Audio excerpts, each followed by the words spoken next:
Monday night, my husband and his family left me standing in the driveway laughing as they drove off to a luxury dinner because there was no room for me in the car. I did not yell. I did not cry. I simply smiled, walked back inside the $1.8 million house they thought they owned, and began packing.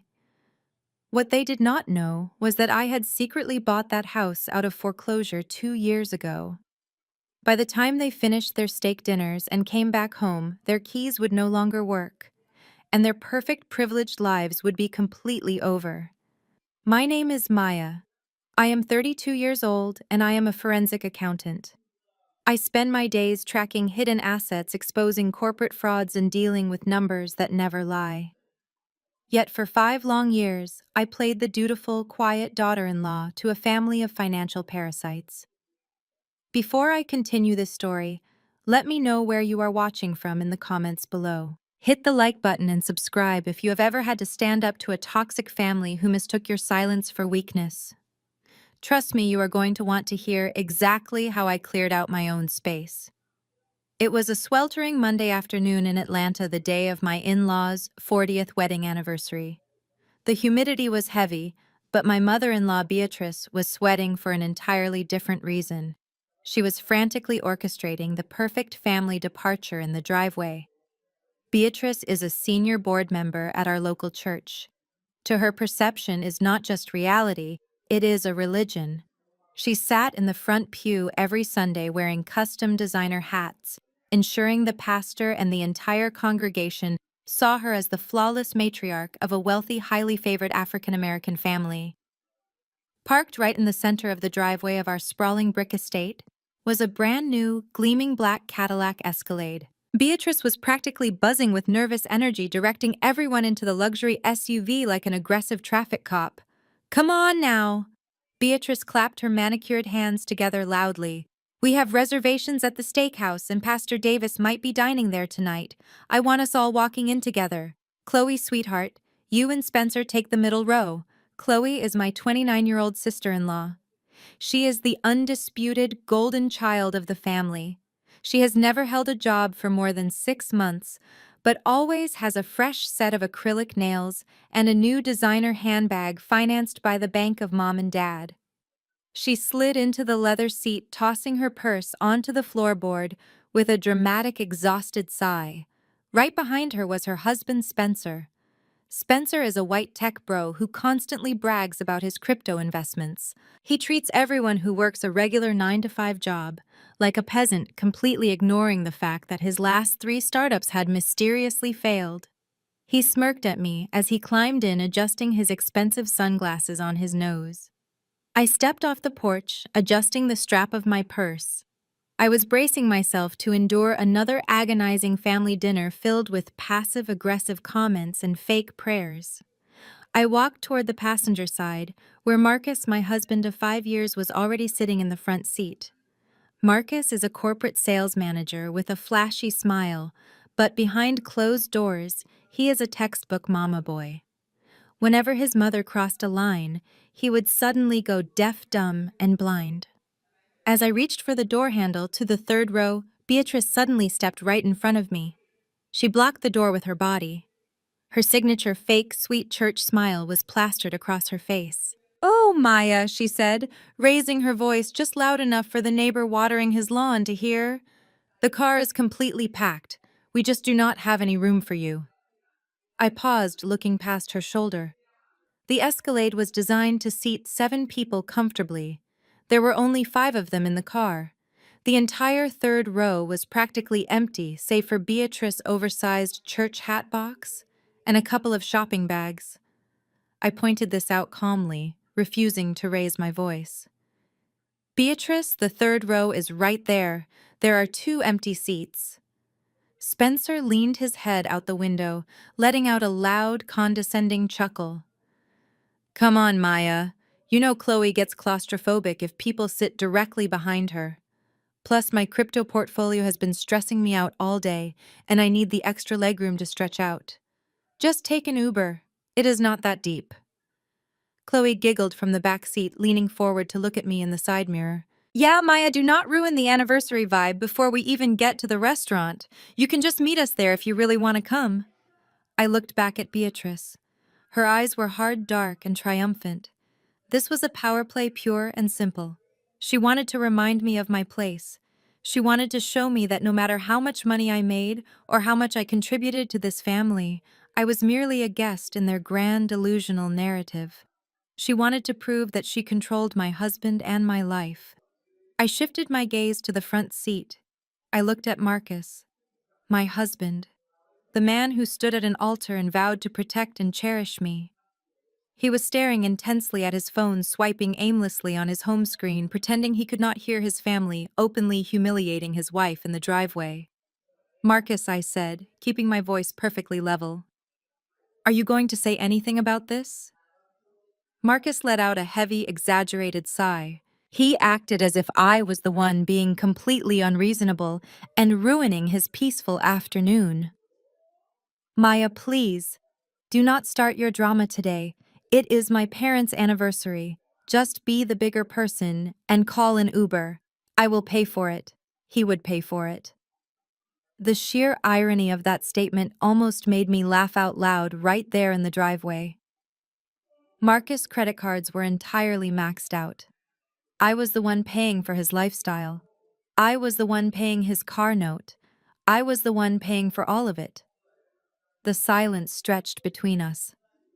Beatrice crossed her arms, waiting for me to explode. She wanted me to yell, to cry, to make a massive scene so she could call her prayer circle tomorrow morning and tell the entire church congregation how unstable, aggressive, and jealous her daughter-in-law was. She wanted a villain for her story so she could play the victim. But I did not give her the satisfaction. As a forensic accountant, I am trained to look at the bottom line. I do not deal in emotions, I deal in receipts. And looking at them sitting in that luxury SUV, treating me like discarded luggage, my bottom line became crystal clear. The disrespect was no longer something I was willing to finance. I smiled. It was a genuine, relaxed smile that immediately wiped the smug look off Beatrice's face and replaced it with a flicker of confusion. You know what, Beatrice, I said, softly stepping back from the vehicle. You are absolutely right. There is no room for me in there. You all go ahead. Have a wonderful dinner. I turned on my heel and walked calmly back up the driveway. I did not look back. I heard the Escalade engine rev and the tires crunch over the gravel as they pulled away, heading off to eat expensive steaks and take perfect family photos without me. They thought they had won. They thought they had finally put the lowly outsider in her place. But as I walked up the steps and keyed the passcode into the front door of the massive brick estate, a cold, sharp sense of justice washed over me. They firmly believed this house belonged to their precious family trust. They had absolutely no idea that their perfect illusion was about to come crashing down. Because while they were out celebrating in a car I technically paid for, I was about to remind them exactly whose roof they were sleeping under. And I was about to make sure they never slept under it again. The heavy mahogany front door clicked shut behind me, sealing out the humid Atlanta heat, and the sound of my in-laws speeding off to their luxury dinner. The silence inside the house was immediate and deafening. I stood in the grand foyer for a moment, looking up at the massive crystal chandelier Beatrice had specially imported from Italy. She loved to brag about that chandelier to her church friends. She loved to tell them it was a gleaming symbol of generational wealth and divine favor.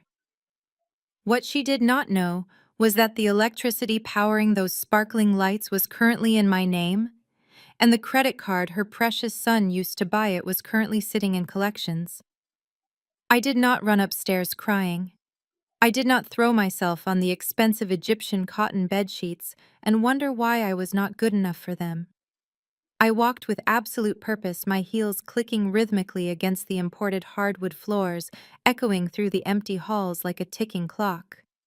I bypassed Marcus' closet, which was overflowing with tailored suits he could barely afford, and went straight to the heavy steel safe hidden securely behind a large oil painting in his private home office.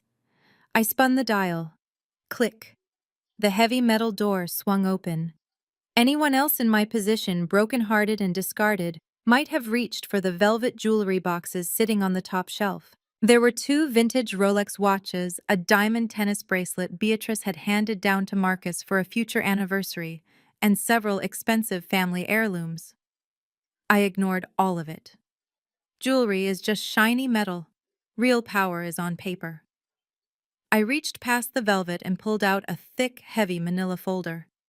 Inside were three distinct, highly confidential documents. The first was a warranty deed bearing a shiny gold state seal. The second was an operating agreement for a limited liability company called Justice Capital Holdings. The third was a court-stamped eviction order signed and authorized by a Fulton County judge just 48 hours ago. I pulled out my phone and dialed a number I had saved weeks ago. It rang twice before a deep professional voice answered. "Yes, this is Maya," I said, my voice steady and completely devoid of emotion. "I need the emergency commercial lock-changing service we discussed yesterday." "Yes, for the estate on Maplewood Drive." "That is right. Change the entire code system. Drill out the deadbolts if you have to. Disable all existing key fobs, garage door openers, and physical backup keys." There was a brief pause on the other end of the line as the dispatcher asked a routine security question to verify my authority over the massive property. I smiled a cold, tight smile, pacing slowly in front of the large bay windows overlooking the manicured lawn.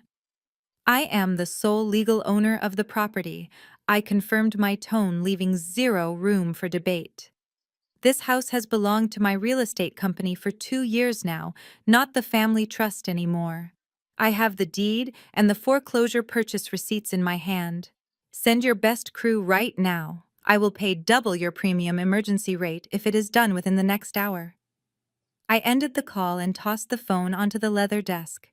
Beatrice was always so exceptionally proud of this house. She threw lavish garden parties and hosted elaborate church board retreats here, parading around the grounds like a queen holding court in her castle. She genuinely believed her late husband had left behind a bulletproof family trust that would protect them forever. What she absolutely refused to accept was that her golden son-in-law, Spencer, had convinced my weak husband, Marcus, to quietly leverage the house to fund a fraudulent cryptocurrency startup. They defaulted on the mortgage 24 months ago. I remember the exact Tuesday I found the discrepancy. As a forensic accountant, hiding money from me is like trying to hide rain from the sky. I traced the missing funds through 3 shell companies straight back to Spencer. The bank was literally days away from putting a bright orange padlock on the front door and dragging Beatrice out in front of all her nosy, judgmental neighbors. So I stepped in. I bought the defaulted note from the bank through my anonymous LLC. I paid off the massive debt in cash to keep my husband from going to federal prison and to keep my mother-in-law from dying of public embarrassment. I truly thought it would be a massive wake-up call for them. I thought Marcus would finally respect my financial brilliance, drop to his knees in gratitude, and start standing up to his toxic family. Instead, he and Spencer kept the secret from Beatrice. They treated me like a glorified maid who should just be happy to be included, and Spencer went right back to acting like a Silicon Valley genius. They arrogantly assumed the bank simply made a clerical error and gave them an extension. They never even bothered to check the county tax records to see who actually owned the roof over their entitled heads. I walked calmly into the master bedroom and pulled my sleek black hard-shell suitcase from the top shelf of the walk-in closet. I did not pack everything. I did not want anything that reminded me of the last 5 years of emotional labor. I packed exactly 7 tailored business suits, 3 pairs of designer heels I bought with my own hard-earned bonus checks, my personal laptop, and my encrypted hard drives. Those drives contained every single forensic accounting trail I had ever run on Spencer and Marcus. I zipped the suitcase shut. The sound was sharp metallic and incredibly final. I rolled the suitcase downstairs, the wheels gliding smoothly over the pristine floors. The emergency locksmith crew had already arrived and was working silently and efficiently at the front and back entrances. I watched with quiet satisfaction as they aggressively drilled out the old brass hardware, replacing it with top-of-the-line impenetrable biometric smart locks. I tipped the lead technician generously in cash and asked them to wait by their van for a brief moment while I finished my final piece of business. I walked into the formal dining room. The massive mahogany table was polished to a mirror shine, set with expensive crystal centerpieces for an anniversary after party that would never happen. I reached into my designer purse and pulled out a single unsealed black envelope. I placed it perfectly in the absolute center of the table, right under the glaring light of the Italian chandelier. Inside that envelope was not a tear-stained goodbye letter begging for closure. It was a crisp copy of the title deed, a copy of the judge-signed eviction notice, and a very short, very clear printed message. It read, "Thank you for finally showing me I have no room in your family.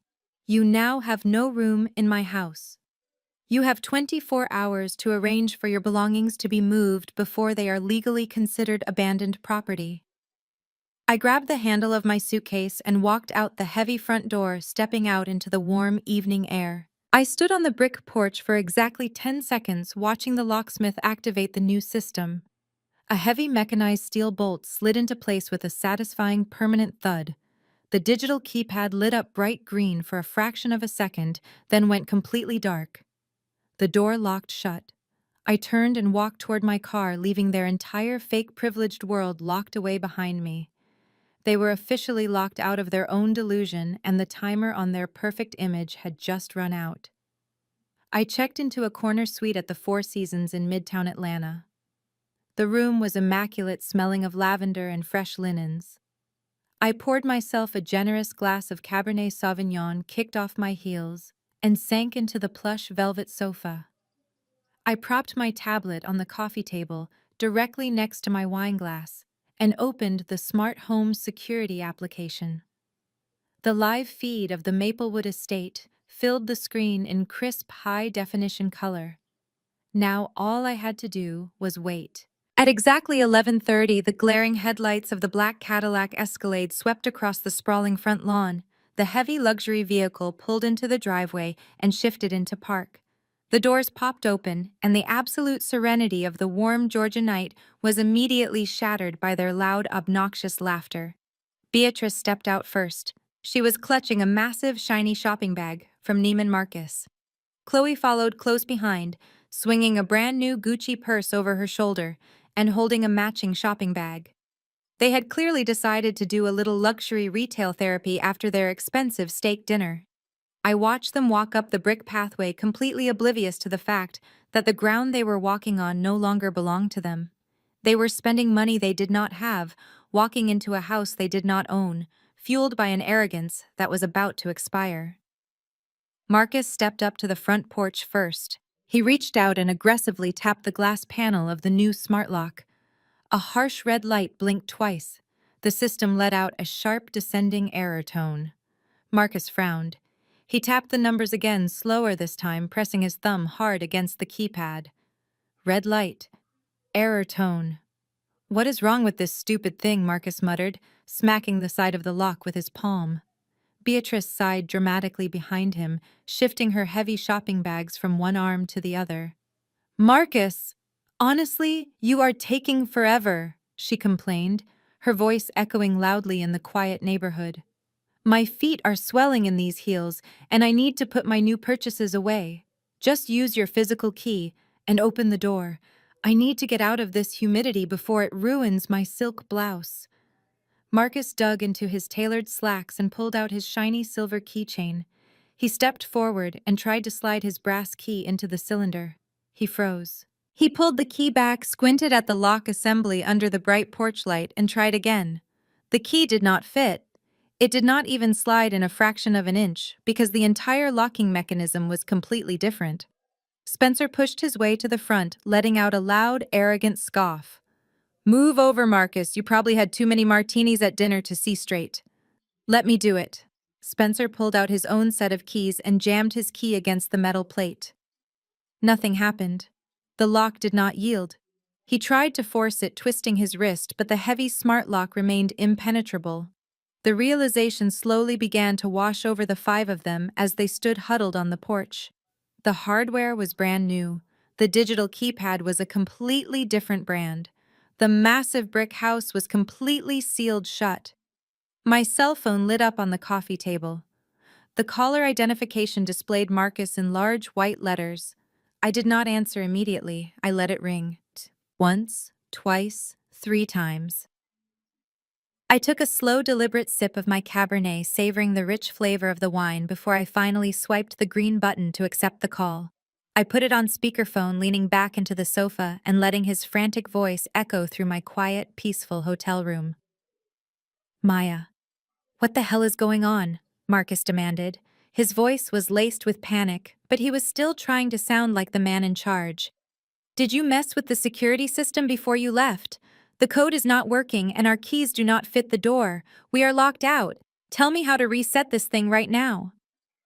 I stared at his pixelated face on my tablet screen. He looked so small, so utterly helpless standing on that porch with his family whining behind him. I kept my voice perfectly calm, smooth, and completely devoid of any sympathy. I did not mess with the security system, Marcus, I replied smoothly, swirling the wine in my glass. I upgraded it. Beatrice made it very clear this afternoon in the driveway that the car was completely packed. She said there was no room for me. Well, while you were all out enjoying your steaks and buying Gucci bags, I had a sudden realization. There is absolutely no room for any of you in my house either. The silence on the other end of the line was absolute perfection. I could see them staring at the speakerphone and Marcus, their mouths hanging open in pure shock.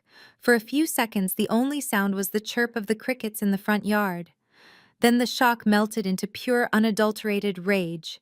Beatrice snatched the phone right out of her son's hand. She leaned directly into the microphone, her voice trembling with venom and indignation, completely abandoning her sweet, righteous church lady persona. You listen to me, you ungrateful, crazy little girl! Beatrice hissed, her eyes wide with fury. You are going to give us the access code to this house right this second. Who do you think you are? You do not own this property. This estate belongs to our family trust. It has been in this family for generations. You are pulling a cheap, vindictive stunt just because you got your feelings hurt over a silly little car ride. I will call the police right now and have you arrested for trespassing and vandalizing my property. Before I could even respond to her delusional rant, Spencer ripped the phone away from Beatrice. He pushed his face right up to the camera. His white privilege and tech bro arrogance radiated through the screen. He was absolutely convinced he was the smartest person in any room, and he loved nothing more than talking down to me like I was an uneducated child. Look, Maya, this little temper tantrum is over, Spencer barked, his tone dripping with extreme condescension. You clearly do not understand basic property law. You are a glorified bookkeeper. You cannot just change the locks on a legally protected family trust property. That is a federal offense. You are looking at serious jail time for this stunt. You are going to end up behind bars and Marcus is going to divorce you and take everything you have left. Now give us the damn code before I call my lawyers and ruin your pathetic life. I did not yell back. I did not try to explain myself, and I certainly did not argue with his ridiculous, legally inaccurate threats. I simply threw my head back and let out a genuine, joyful laugh. The sound of my laughter echoed through the phone speaker, ringing out into the quiet suburban street, making Spencer face twist with deep confusion.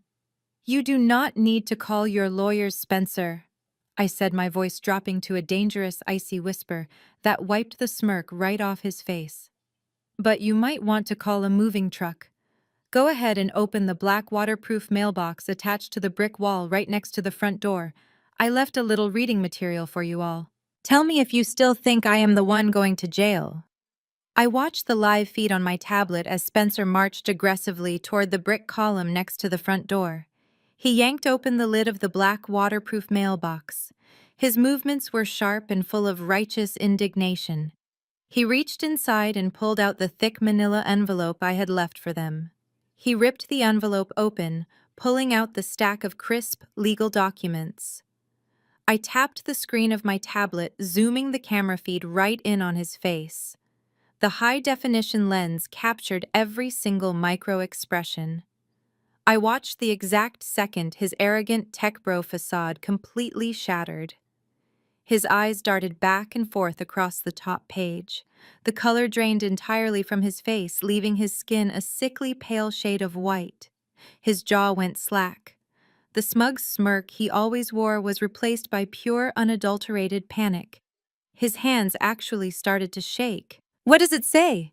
Beatrice snapped, tapping her expensive high heel against the brick porch. "Stop staring at it and read it out loud, Spencer. Tell that crazy woman she is going to federal prison." Spencer could not speak. He opened his mouth, but no words came out. He just kept staring at the Fulton County seal, stamped on the foreclosure notice from 2 years ago. Chloe rolled her eyes, annoyed by her husband and his sudden silence. She snatched the papers right out of his trembling hands. "Let me see it," she huffed. She held the documents up to the bright porch light. Her eyes scanned the first page, and then the second. "Mom," Chloe said, her voice dropping to a confused, fearful whisper. "This is a foreclosure notice from the bank. It is dated 24 months ago. It says the family trust defaulted on the mortgage and the property was seized." "That is impossible," Beatrice yelled, waving her hands in the air. "That is a fake document. I pay the mortgage every single month. The house is completely paid up. Marcus, tell your wife to stop playing these sick illegal games right now." Marcus stepped closer to his sister, looking over her shoulder at the papers, his brow furrowed in deep confusion.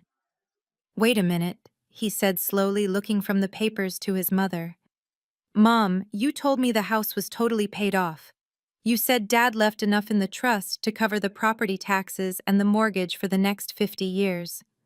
"I did," Beatrice insisted, her voice rising in pitch as panic began to set in. "The money is in the trust account. I gave Spencer full control of the trust account 3 years ago to manage the payments. He is the financial genius. He has been handling all the real estate taxes and the bank transfers." The entire family froze. Slowly, simultaneously, Beatrice, Marcus, and Chloe all turned their heads to look at Spencer. Spencer took a step back, pressing his shoulders against the brick wall. He looked like a cornered animal. "Spencer," Marcus said, his voice dangerously low. "Did you pay the mortgage?" Spencer swallowed hard. "Look," he stammered, holding his hands up defensively. "The crypto market took a massive, unexpected dive. I needed to leverage some of the trust assets to cover a margin call. It was a temporary bridge loan. I was going to put the money right back as soon as the coin rebounded. It was a sure thing. You leveraged my house." Beatrice shrieked, her voice echoing loudly down the quiet, manicured street. "You took the money from my church fund and my house to buy fake internet money." "It is not fake money," Beatrice Spencer yelled back, his arrogance briefly flaring up again before collapsing under the weight of his own failure. "It is decentralized finance. You just do not understand the blockchain. The bank was not supposed to foreclose that fast. They did not even give me a chance to restructure the debt." Chloe dropped her Gucci shopping bags on the porch. The expensive leather hit the hard brick with a dull thud. "You lost my mother and her house," she screamed, shoving her husband hard in the chest. "You told me your startup was valued at $10 million. You told me we were rich." I watched the entire glorious meltdown from my comfortable hotel suite. The perfect, highly favored family was tearing each other apart right on the front porch. The illusion of their generational wealth was burning to the ground, and Spencer had struck the match. I leaned toward my tablet and pressed the microphone button. My voice carried clearly through the outdoor speaker, cutting right through their screaming match. "Actually, Chloe," I announced calmly, "he did lose the house, but the bank did not keep it. Keep reading the second document. The one with the shiny gold sticker." Chloe and her hands were shaking so badly she almost dropped the papers. She flipped to the second page. "This is a warranty deed," she read aloud, her voice trembling. "It says the property was purchased in a private foreclosure auction by a company called Justice Capital Holdings." I took another sip of my wine. That would be my limited liability company, I clarified cheerfully. I bought the defaulted note from the bank 2 years ago in cash. I paid off Spencer and his massive debt to keep Marcus out of federal prison because Marcus was the one who signed as the guarantor on Spencer and his fraudulent loans. Marcus snapped his head up. He looked directly into the camera lens, his eyes wide with absolute terror. What are you talking about, Maya? I never signed anything. Oh, but you did, honey, I replied smoothly. Spencer needed a co-signer with a pristine credit history to leverage the trust. He brought you a stack of papers while you were watching a football game and told you it was just routine tax forms for your mother. You signed them without reading a single word. Because you always trust your mommy and your smart brother-in-law more than you trust your own wife. Marcus grabbed Spencer by the collar of his expensive designer shirt. You forged my signature to steal from my mother, Marcus roared, slamming Spencer against the brick wall. Spencer shoved him back, and the two men began shoving and shouting at each other, completely losing their minds. Beatrice was hyperventilating, clutching her chest and crying out to Jesus, while Chloe sobbed loudly over her dropped shopping bags. It was a beautiful, chaotic symphony of karma. But the show had to come to an end. The homeowner association in this exclusive neighborhood had very strict rules about noise after 10 at night. And Beatrice had neighbors who were mostly older conservative folks who loved to gossip and hated loud disturbances. I pressed the microphone button one last time. I hate to interrupt this beautiful family bonding moment, I said brightly, but I highly suggest you all pack up your luxury bags and get off my porch immediately. We are not going anywhere. Beatrice screamed at the camera, tears streaming down her perfectly applied makeup. This is my neighborhood. I am a senior board member at the church. You cannot do this to me. I am not doing anything, Beatrice, I replied softly. The neighbors are. You have been screaming at the top of your lungs for the past 15 minutes. Right on cue, the flashing red and blue lights of a police patrol cruiser turned the corner at the end of the long street. The bright lights swept across the manicured lawns, illuminating the dark neighborhood, heading straight for my house. Beatrice gasped, her hands flying to cover her mouth. For a woman whose entire existence revolved around her pristine public image, the sight of a police car pulling up to her house in the middle of the night was a fate worse than death. If the officers got out and started asking questions, if the neighbors woke up and looked out their windows to see the police questioning her, the scandal would spread through the church congregation by tomorrow morning. She would be completely ruined.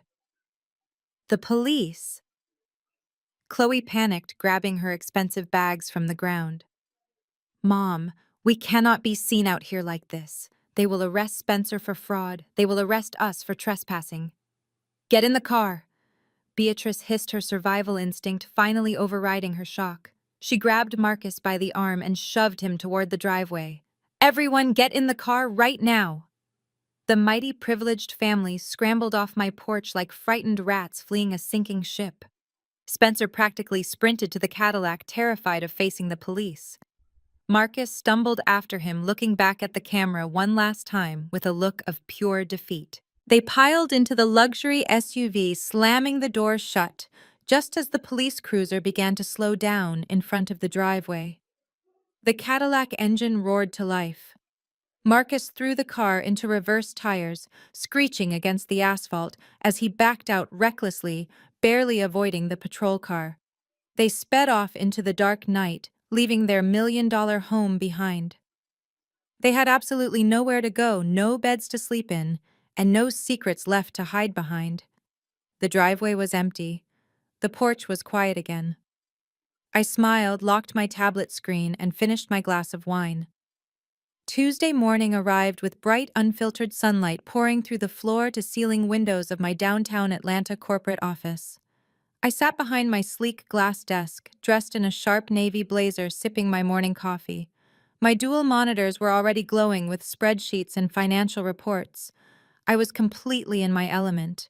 The frantic chaos of the previous night felt like a distant memory. I had slept a full 8 hours in my luxurious hotel suite, and arrived at work feeling completely refreshed, powerful, and ready for whatever desperate move my in-laws were going to make next.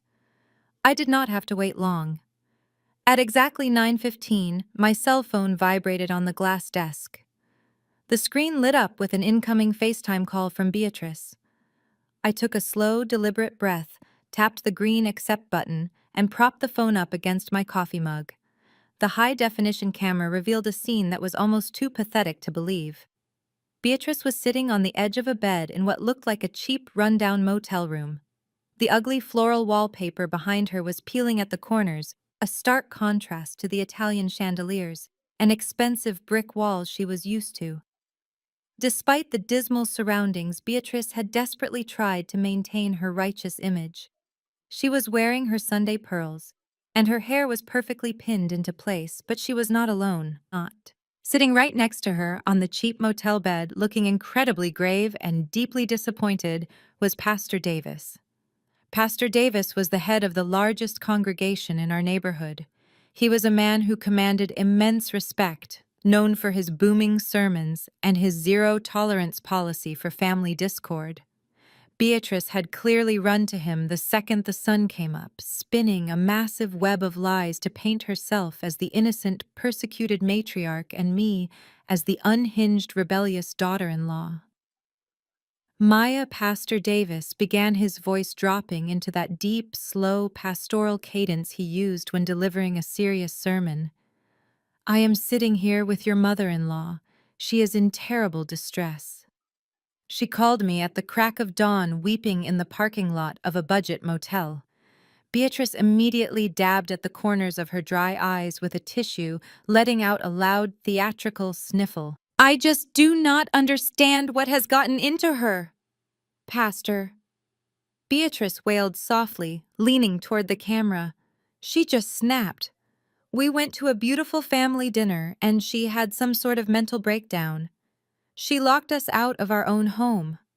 My late husband built that house for this family. She is trying to destroy our legacy.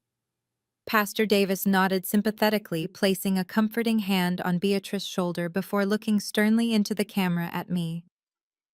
Sister Maya, this behavior is entirely unacceptable, the pastor scolded gently but firmly. The Lord calls us to be peacemakers in our homes. A house divided against itself cannot stand. You are disgracing this prominent family before God and before our entire church community. Beatrice is a senior board member. She has a reputation to uphold. I am asking you, as your spiritual counselor, to pray on this. Give back the keys today. Stop making a public scene and let your family go home. We can sit down in my office and work through whatever jealousy or anger you are holding on to. I sat back in my plush leather chair and rested my hands on my lap. I did not interrupt him. I let him finish his entire speech. I let Beatrice play the victim. I let them build their beautiful, fragile house of cards right there on the FaceTime call. When Pastor Davis finally finished speaking, the silence in my office was thick and heavy. I leaned forward, resting my elbows on the glass desk, and looked directly into the camera lens. My expression was perfectly neutral. I did not yell.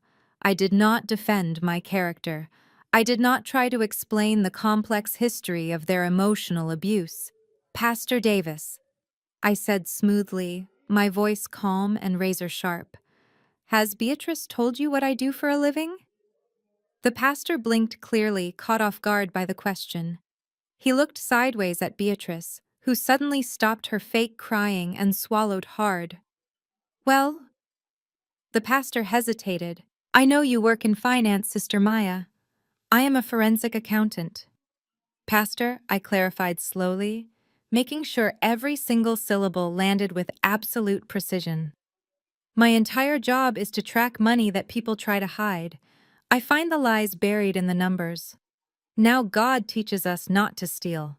He teaches us not to bear false witness. But my mother-in-law is sitting right next to you doing both. Beatrice. Face flashed with sudden panic. Maya, you shut your mouth right now, she hissed, dropping the sweet victim act entirely. Pastor, do not listen to her. Hang up the phone. But I was already moving. With my left hand, I picked up my office mouse. I had 3 specific PDF files queued up on my desktop. The first file was the complete foreclosure record from the bank. The second file was the warranty deed proving my anonymous company owned the house. And the third file was the most devastating piece of evidence of all. It was a complete highlighted transaction log showing exactly how Beatrice had authorized the illegal withdrawal of hundreds of thousands of dollars from her late husband, restricted retirement funds that were legally supposed to be donated to the church youth outreach program, and funneled them directly into Spencer fake cryptocurrency accounts. I dragged my mouse across the screen and dropped all 3 files directly into my personal messaging application. But I did not send them to Beatrice. I sent them directly into the First Baptist Church Senior Leadership Group Chat. The same group chat Beatrice had proudly added me to 3 years ago when she wanted to show off her new daughter-in-law to the ministry team. I looked back at the FaceTime screen. Pastor Davis, I suggest you check your cell phone. I just sent a message to the church board group chat.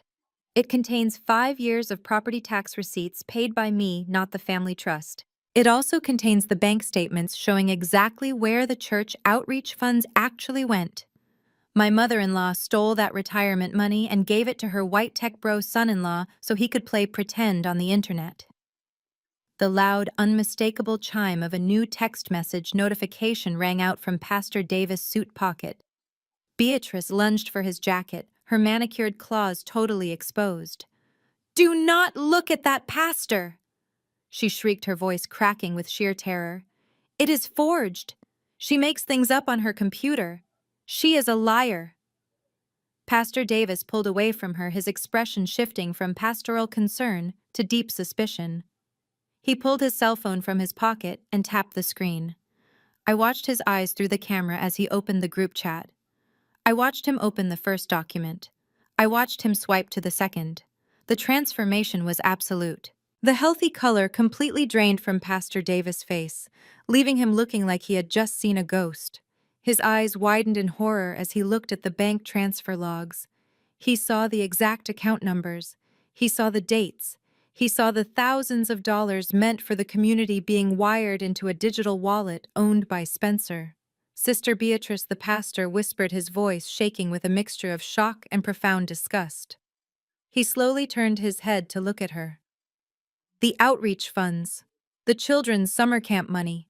You told the board it was lost in a market downturn." Beatrice was hyperventilating now. Her chest heaved up and down as she backed away from him on the cheap motel mattress. "Pastor, I can explain. It was a bridge loan. Spencer promised he would double the money for the church. I was trying to help the ministry." Pastor Davis did not even look at the camera again. He did not say goodbye to me. He stood up from the bed, his face flushed with righteous anger, and walked straight out of the frame. I heard the motel door slam shut so hard the camera shook. A second later, the FaceTime call abruptly disconnected, leaving me looking at my own reflection on the dark screen. I took another sip of my matcha latte, relishing the quiet victory. The truth was out. Beatrice had lost her house, her social standing, and now her most prized possession, her flawless reputation at the church. Less than 30 seconds later, my phone began to vibrate violently across the desk. It was not a phone call this time. It was a barrage of text messages from Beatrice. They flooded my screen one after another, the words entirely unhinged and completely stripped of any religious grace. "You ruined my life, you evil, vindictive witch. I am getting my lawyers. Spencer knows the best attorneys in Atlanta. You will not get away with this. We will sue you for everything you own. I will crush you." I read the messages silently, a cold smile spreading across my face. Beatrice was like a cornered animal lashing out blindly.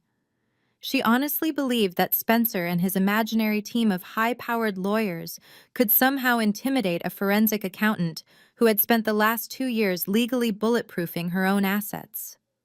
She thought the war was just beginning. She had absolutely no idea that I was already moving my pieces for checkmate. Exactly 3 hours after Beatrice sent her unhinged text messages, The heavy double-glass doors of my downtown accounting firm swung open with violent force. My firm occupied the top floor of a premium corporate high-rise, a space known for absolute professionalism, quiet murmurs, and extreme confidentiality. Spencer completely shattered that atmosphere the moment his expensive leather shoes hit the pristine marble lobby. He marched through the entrance like a man on a warpath. He was wearing a designer suit, but it was deeply wrinkled, likely because he had slept in his clothes at whatever cheap budget hotel Beatrice had dragged them to the night before. His face was red, his jaw was clenched tight, and he radiated a desperate, aggressive energy. He was not alone. Striding confidently right next to him was a tall, older white man in a perfectly tailored charcoal pinstripe suit, carrying a thick leather briefcase. This was clearly the high-powered attorney Beatrice had promised to send. They looked like two men, completely convinced they were about to put a disobedient woman in her rightful place. Spencer bypassed the comfortable waiting area and marched straight up to the mahogany reception desk. He slammed a thick stack of legal papers down on the polished wood with a loud, aggressive crack. The sound echoed sharply through the open floor plan. Keyboards instantly stopped clicking. Telephones were put on hold. Dozens of my colleagues, senior partners and junior analysts, peered through their glass-enclosed offices, their attention entirely captivated by the sudden disturbance. "Where is she?" Spencer demanded loudly, leaning over the desk and pointing a finger at my receptionist. "Where is Maya? Go get her right now." My receptionist, a sharp young woman named Sarah, did not flinch. She placed her hand hovering just above the silent panic button mounted under her desk. "Sir, you cannot burst in here yelling," Sarah said calmly.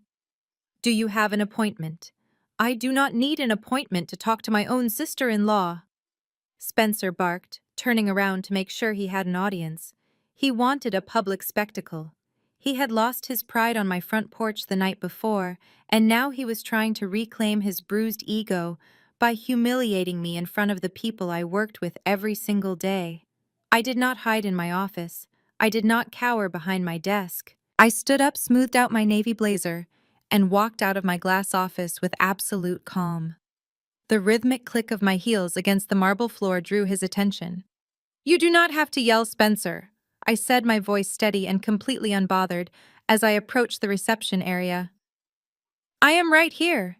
And you are making a massive fool of yourself in a very professional building." Spencer let out a harsh, condescending laugh. He crossed his arms over his chest, looking me up and down with deep disgust. "I am the one making a fool of myself. That is rich coming from you. We all know exactly what you did, Maya. And I brought my attorney, Mr. Sterling, to make sure you go to prison for it." The older attorney stepped forward, puffing out his chest. He looked at me with the kind of smug, arrogant superiority that only comes from decades of bullying people in courtrooms.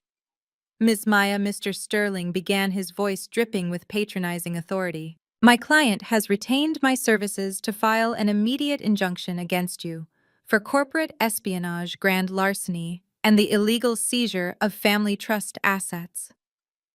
Spencer could not let the lawyer finish. His fragile ego needed to deliver the final blow himself.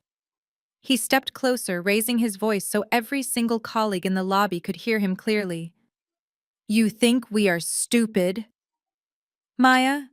Spencer sneered, his face turning an ugly shade of purple. "You think we do not know how you got that house? A woman of color, like you, working a desk job, does not just wake up and buy a $1.8 million property in cash. There is no physical way you could ever afford that estate on your salary. You embezzled that money. You used your position here to siphon funds from my company and from Marcus family accounts. You are nothing but a thief dressed in a cheap suit, and we are going to have your accounting license revoked before lunchtime." A collective gasp rippled through the lobby. Several of my coworkers stood up from their desks. Sarah, the receptionist, caught my eye and subtly nodded toward the phone, silently asking for permission to call building security and have these two men forcibly removed. I gently raised my hand, signaling Sarah to stand down. I did not want security. I did not want Spencer thrown out. He had walked right into my territory, brought an audience, and handed me the exact weapon I needed to destroy him. I looked at the attorney, Mr. Sterling. I actually felt a brief, fleeting moment of pity for the man. He was wearing a $5,000 suit and charging Spencer hundreds of dollars an hour, completely unaware that his arrogant client was a walking financial crime. Mr. Sterling, I said softly, tilting my head. Did you charge Spencer a retainer fee before walking into my office this morning? The lawyer frowned, clearly confused by the question. That is completely irrelevant to the charges at hand, he deflected, though I noticed a slight hesitation in his posture. We have drafted the lawsuit, and we are prepared to hand this over to the district attorney. I did not argue. I simply turned my back on both of them and walked behind the reception desk. I approached the massive, heavy-duty commercial laser printer sitting against the back wall. I pulled my security badge from my pocket and tapped it against the scanner. The machine beeped, recognizing my credentials. I pressed the large green print button on the touchscreen. For 10 agonizing seconds, nobody spoke. The only sound in the dead silent lobby was the deep mechanical grinding of the commercial printer spinning to life. Whir, click. The machine pulled the thick paper from the tray. The rhythmic sound echoed like a countdown. Spencer shifted his weight uncomfortably, his angry facade cracking just a fraction as he watched me wait patiently. The printer spat out a thick 30-page document. I reached down and picked up the stack of papers. They were still warm from the ink. I tapped the edges against the desk to perfectly align them, holding the heavy stack in my right hand. I walked back around the desk, ignoring Spencer completely, and stopped directly in front of the high-powered attorney. I held the warm stack of papers out to him. Your lawyer did not check your financial reports, did he, Spencer? I stared at the glowing screen of my phone, reading his absurd demand a second time. I am taking half of your business, half of your bank accounts, and my half of that house. The sheer delusion of this man was almost impressive. For 5 years, Marcus had operated under the deeply flawed assumption that my quiet demeanor meant I was weak. He mistook my patience for submission. My office phone rang before I could even begin to type a reply. It was him. He could not even wait for a text back. His fragile ego needed immediate validation. I took a slow breath, reached across my glass desk, and pressed the speaker button. Did you get my message? Marcus demanded immediately.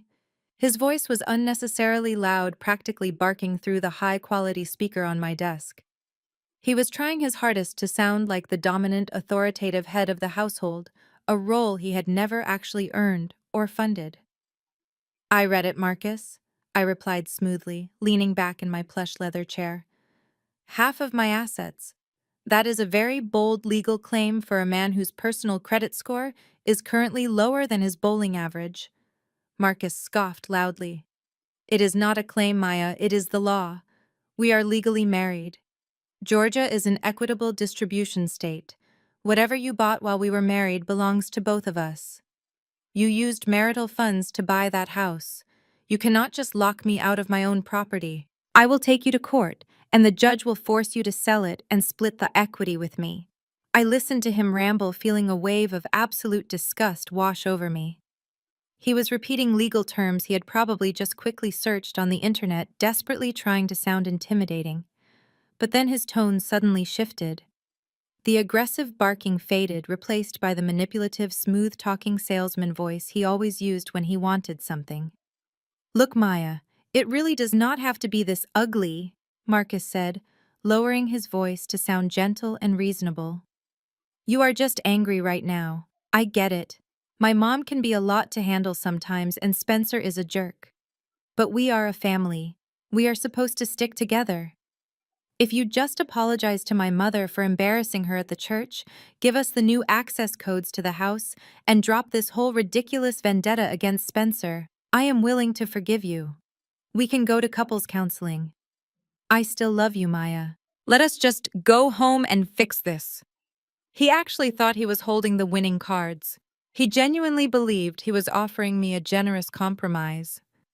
He thought the threat of divorce would terrify me into submission, because in his mind, a woman like me should be desperately grateful to have a handsome church-going husband like him. While he was delivering his passionate monologue about saving our marriage, I reached for my computer mouse. I clicked open a secure encrypted folder on my desktop. The file was simply labeled Project Miami. As a forensic accountant, I did not just audit massive corporations and corrupt executives. When things started feeling off in my own home, I audited my own marriage.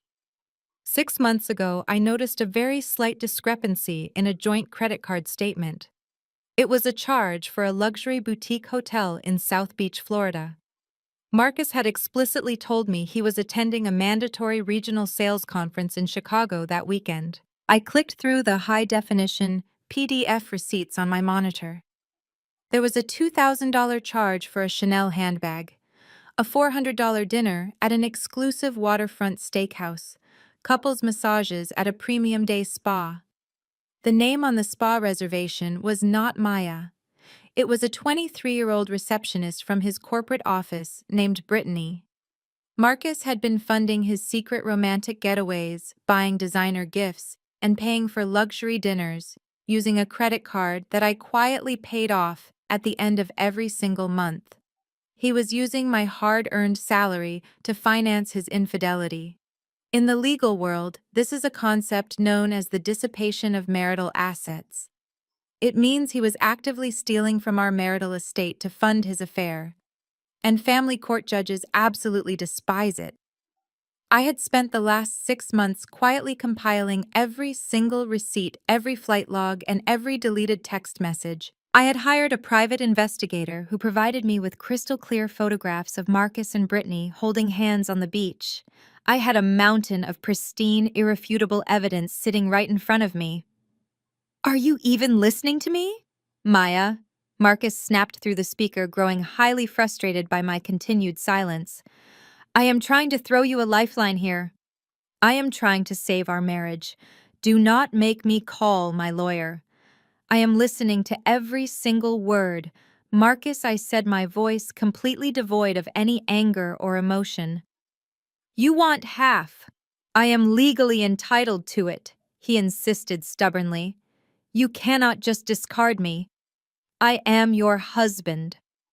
I looked at a photograph of him kissing his young mistress outside a Miami nightclub. I was not going to give him the satisfaction of a screaming match over the phone. I was not going to confront him about Brittany while he was sitting safely in whatever cheap motel room his mother had rented. I wanted to look him directly in the eyes.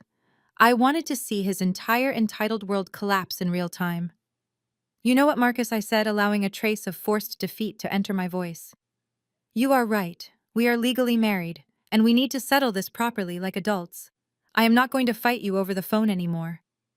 I heard him let out a long, heavy sigh of relief. He thought he had won. He thought his empty threats had successfully broken my spirit. "I want you to gather your mother, your sister Chloe, and Spencer," I instructed clearly. "Bring the entire family. Meet me at my attorney office on Thursday morning at exactly 10 o'clock sharp. We will put everything on the table. We will divide the assets, and we will resolve this entire situation permanently." Marcus chuckled softly. It was that smug, arrogant laugh that I had tolerated for 5 long years. "Fine, Maya.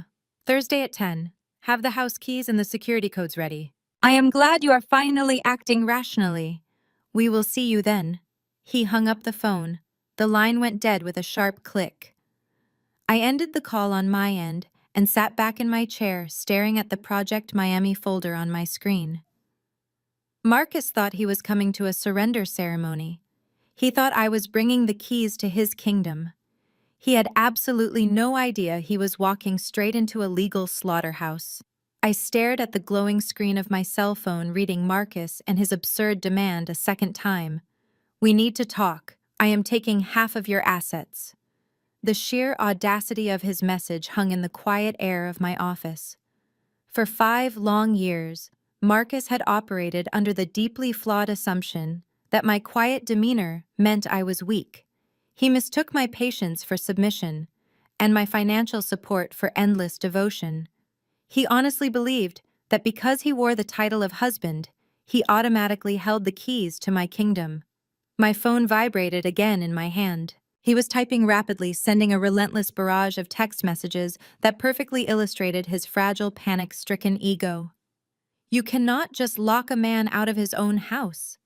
The next message read, "We are legally married. Georgia is an equitable distribution state. Whatever you bought while we were married belongs to both of us. You used marital funds to buy that estate.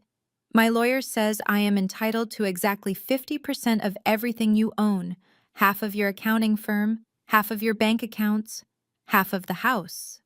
I set the phone down on my glass desk and leaned back in my plush leather chair. I did not type a furious response.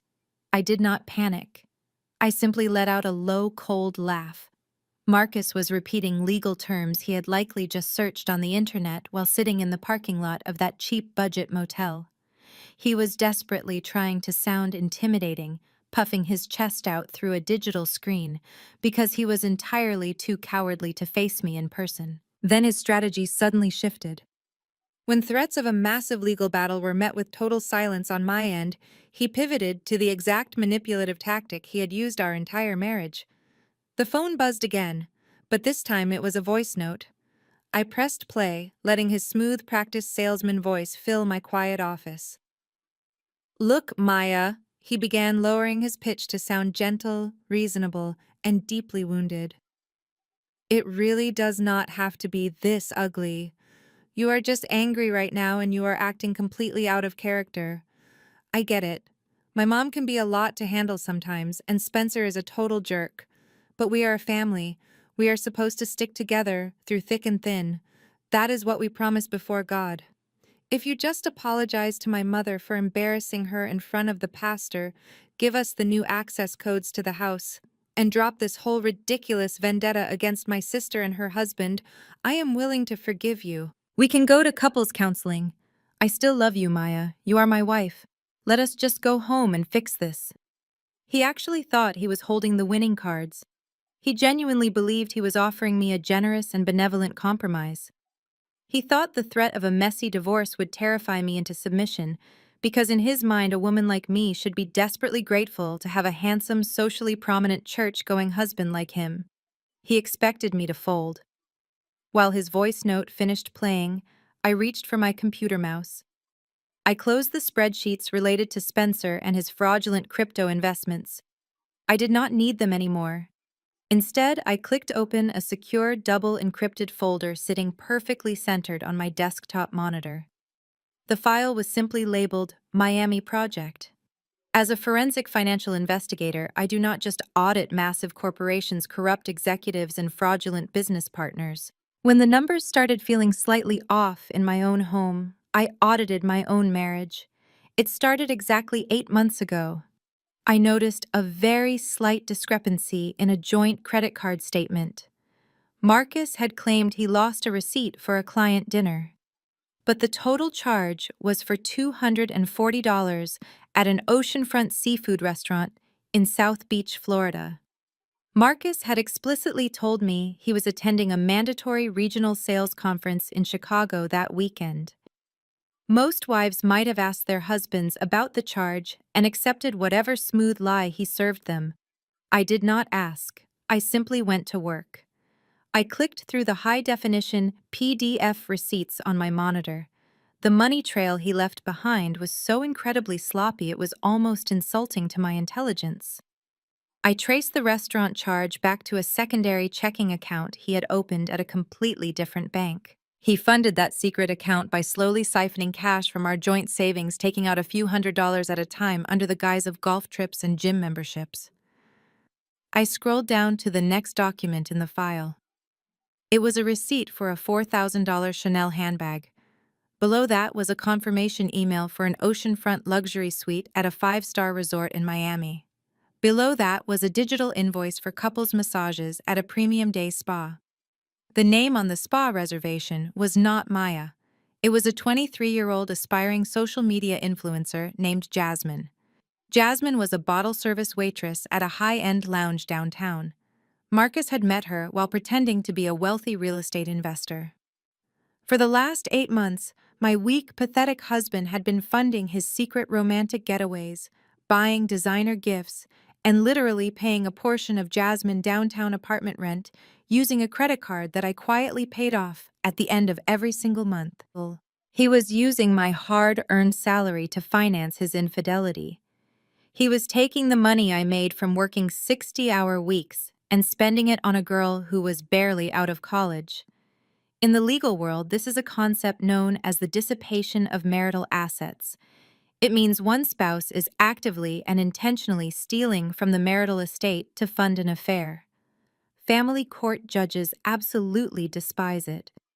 When proven, the cheating spouse is not only stripped of their right to claim half the assets, but they are often forced to repay every single stolen dollar back to the victim.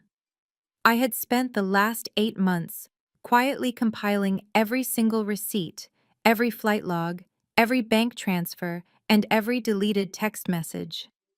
I had hired a premium private investigator who provided me with crystal clear time-stamped photographs of Marcus and Jasmine holding hands on the beach, kissing outside a Miami nightclub, and walking into expensive jewelry stores together. I had a mountain of pristine, irrefutable evidence sitting right in front of me, and Marcus was currently sitting in a motel room, lecturing me about the sanctity of marriage and demanding half of my kingdom. He sent another text message, clearly growing impatient with my silence. "Are you going to answer me, Maya? Do not make me call my lawyer. I am trying to save our marriage here." I looked at a photograph of him smiling brightly with his arm wrapped tightly around Jasmine's waist. A smirk slowly spread across my face. I was not going to give him the satisfaction of a screaming match over the phone. I was not going to send him a long, emotional paragraph confronting him about his young mistress. I wanted to look him directly in the eyes. I wanted him to walk into a room feeling like a king, completely unaware that the floor was going to drop out from underneath him. I picked up my cell phone. My fingers tapped rhythmically against the glass screen as I typed my response. I kept it short, direct, and completely devoid of any emotion. Fine. Thursday morning meet at my lawyer office. 10 o'clock sharp.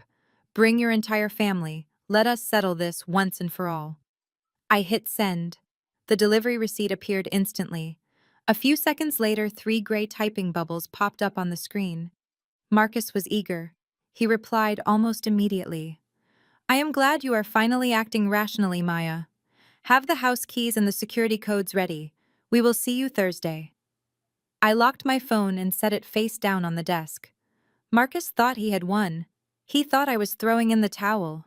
He genuinely believed he was walking into a surrender ceremony where I would hand over the deed to the house, apologize to his toxic mother, and beg him not to divorce me. He had absolutely no idea that he was walking his entire family straight into a legal slaughterhouse, and I was holding the blade.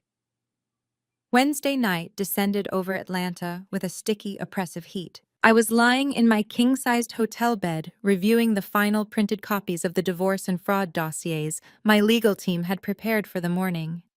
Marcus and his family were currently sleeping in a cramped motel, eagerly anticipating a meeting where they thought I would surrender my entire life to them. But the golden child of the family simply could not wait until Thursday morning. At exactly 1:15 in the morning, the screen of my cell phone lit up on the nightstand. It was a high-priority motion alert from the front porch security system. I picked up the phone and opened the live feed. The camera switched to the wide-angle night vision lens of the smart doorbell. The image was cast in a sharp glowing green tint, but the details were crystal clear. A rusted, unmarked white van had parked at the very edge of the driveway, completely hidden from the streetlights. 2 figures were creeping up the brick walkway toward the front door. The first figure was Chloe. Even in the middle of the night, attempting to commit a felony, my sister-in-law refused to abandon her superficial image. She was wearing tight black yoga pants, an oversized black hoodie, and a pair of massive designer sunglasses that she definitely did not need in the dark. The second figure was a tall, sketchy-looking man carrying a heavy canvas tool bag. He looked exactly like the kind of black market locksmith you find on the dark web when you need to quietly bypass a high-security system. I watched in absolute amusement as Chloe pointed frantically at the heavy mahogany door. She was whispering aggressively to the locksmith, gesturing toward the biometric keypad. I knew exactly why she was there. When I locked them out on Monday night, Chloe had been forced to leave her entire wardrobe behind. Her limited edition Gucci bags, her red bottom heels, and her expensive jewelry boxes were all trapped inside my house. For a woman whose entire personality and self-worth were based on wearing expensive brands funded by her mother, being separated from her luxury items was a fate worse than death. The shady locksmith stepped up to the door and pulled a heavy-duty cordless drill from his canvas bag. He examined the smart lock for a few seconds, completely unaware that he was staring directly into a hidden high-definition camera lens. I did not panic. I did not call Marcus to warn him about his sister. I simply tapped the silent alarm button integrated into the smart home application. When I upgraded the security system, I paid for the premium commercial tier. It did not trigger a loud blaring siren that would wake up the neighbors and scare the intruders away. Instead, it sent an immediate silent priority alert directly to the local police precinct, flagging an active break-in at a high-value property. The locksmith pressed the drill bit against the metal casing of the lock. He squeezed the trigger. The loud whining sound of the drill grinding against heavy steel echoed through the quiet porch. Chloe stood behind him, nervously looking over her shoulder at the empty street, shifting her weight from foot to foot. They did not even make it through the first layer of the lock casing. Exactly 3 minutes after I pressed the silent alarm, the quiet suburban street was violently illuminated by the aggressive flashing of red and blue lights. 2 police patrol cruisers turned the corner at high speed, their engines roaring as they completely blocked the end of my driveway. They had cut their sirens to maintain the element of surprise, and it worked perfectly. The locksmith dropped his heavy drill immediately. It clattered loudly against the brick porch. He took one look at the police cruisers, threw his hands straight up into the air, and slowly backed away from the door. He was a professional criminal. He knew exactly when he was caught. Chloe, however, possessed the blind, delusional arrogance of a spoiled brat who had never faced a single consequence in her entire 29 years of life. 2 uniformed officers stepped out of their vehicles, shining their blindingly bright tactical flashlights directly into Chloe's face. "Step away from the door and keep your hands where we can see them." The lead officer commanded, his hand resting cautiously on his utility belt. Chloe threw her hands up, but she immediately went into full defensive mode.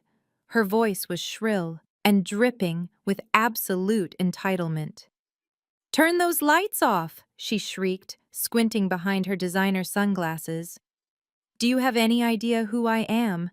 You are making a massive mistake. I live here. This is my family estate. I am just locked out, and I hired this man to help me get inside." The lead officer did not lower his flashlight. "Mom, we received a silent alarm triggered by an unauthorized breach attempt. Step away from the door right now." "I do not have to step anywhere," Chloe screamed, stomping her foot on the brick porch like a petulant toddler. "This house belongs to the Beatrice Family Trust. My mother is a senior board member at the biggest church in this county. She pays your salary with her taxes. I have thousands of dollars of designer merchandise trapped inside this house, and I demand that you let this locksmith open the door for me right now." The second officer stepped up onto the porch, pulling a small notepad from his pocket. "If you are the legal resident, we need to see a valid state identification that matches the name on the property deed," he said firmly. "Show us your identification right now." Chloe froze. Her manicured hands fumbled nervously with the pockets of her hoodie. "I do not have my wallet," she stammered, her arrogant tone suddenly wavering. "It is inside the house, along with my purse. But you can look up my name. Chloe Beatrice. I promise you my family owns this property." The officers exchanged a tired look. They deal with entitled trespassers all the time, but Chloe was putting on an exceptionally pathetic performance. The lead officer reached for his radio to run her name through the system. I decided it was the perfect time to make my presence known. I leaned back against my hotel pillows, tapped the microphone icon on my screen, and spoke clearly into my phone. My voice echoed loudly from the hidden two-way speaker mounted above the front door, cutting through the humid night air with absolute authority. "Officers," I said smoothly. "My name is Maya. I am the sole legal owner of this property. The woman standing on my porch is not a resident. She is a former guest who was legally evicted, and she has absolutely no ownership or access rights to this estate." Chloe jumped violently at the sound of my voice.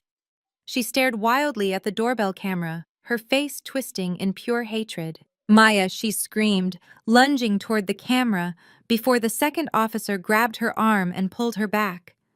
"You evil witch! Tell them to let me inside. Those are my bags. My husband bought those for me." Actually, I corrected her calmly through the speaker. "Your husband bought those bags using stolen money from your mother retirement fund." I shifted my attention back to the police. "Officers, if you check the county database, you will see the property is registered to Justice Capital Holdings. I can provide the digital deed and the active eviction notices immediately. The man with the drill is attempting a forced entry, and the woman hired him to do it." The lead officer tapped his earpiece, listening to his dispatcher confirm my information in real time. He nodded slowly. "Thank you, Mom. We have confirmation on the property ownership. Would you like to press charges for the attempted break-in and property damage?" Chloe's eyes widened in absolute terror. The reality of the situation finally crashed through her thick wall of delusion. She looked at the heavy drill on the ground, then at the officers, and finally at the camera lens. The golden child was suddenly completely stripped of her golden armor. "Maya, please," Chloe begged, her voice cracking as thick tears of mascara began streaming down her cheeks. "Please do not do this. I am your sister-in-law. My mom will have a heart attack if I go to jail. Marcus will never forgive you. Please, I just wanted my shoes." I watched her cry. I watched the golden child who had spent 5 years treating me like absolute garbage begging for my mercy over a pair of high heels. I leaned close to the microphone. My voice was ice cold. "Go ahead and file illegal trespassing and attempted burglary charges," I instructed the officers clearly. "Do not go easy on her. She knew exactly what she was doing." "Understood," the officer replied. He grabbed Chloe by the arm and firmly spun her around. The sharp metallic click of heavy steel handcuffs echoing across the porch was the most beautiful sound I had heard all week. "Get your hands off me!" Chloe wailed, completely melting down as the officer secured her wrists behind her back. "Mom! Call my mom!" The officers completely ignored her screaming.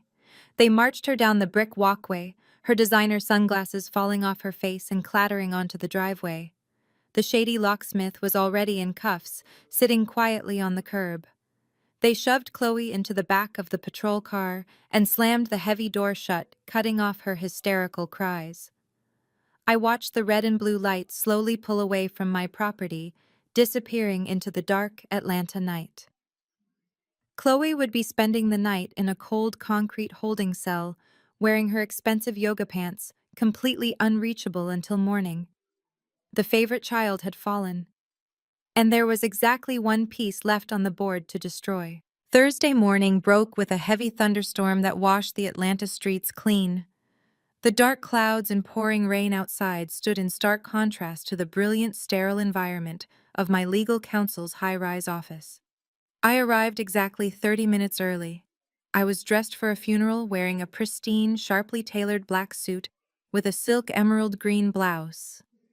My hair was pulled back into a sleek, flawless bun. I felt completely invincible. The messy, emotional heavy lifting was completely behind me.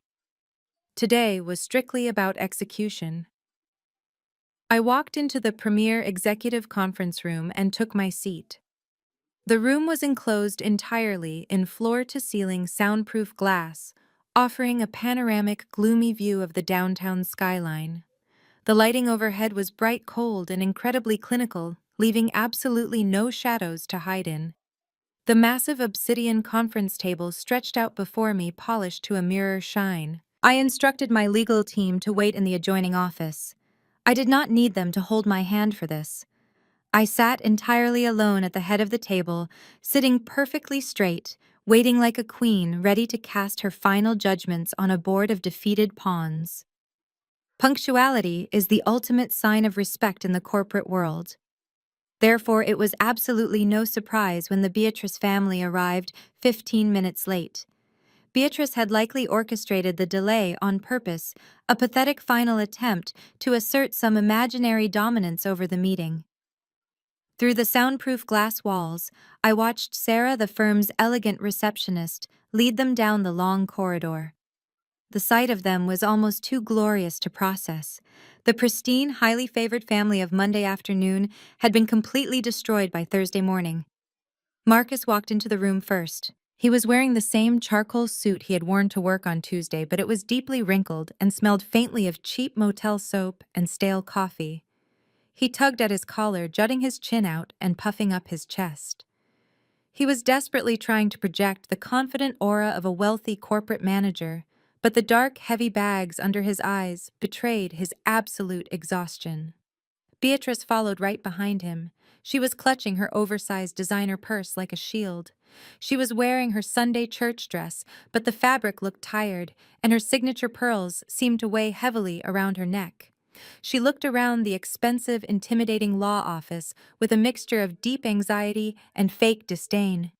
She hated being on my territory. She hated that she had to take an elevator up 40 floors just to speak to the woman she used to lock out of family conversations. Then came Chloe and Spencer. Chloe looked absolutely horrific, and I savored every single second of it.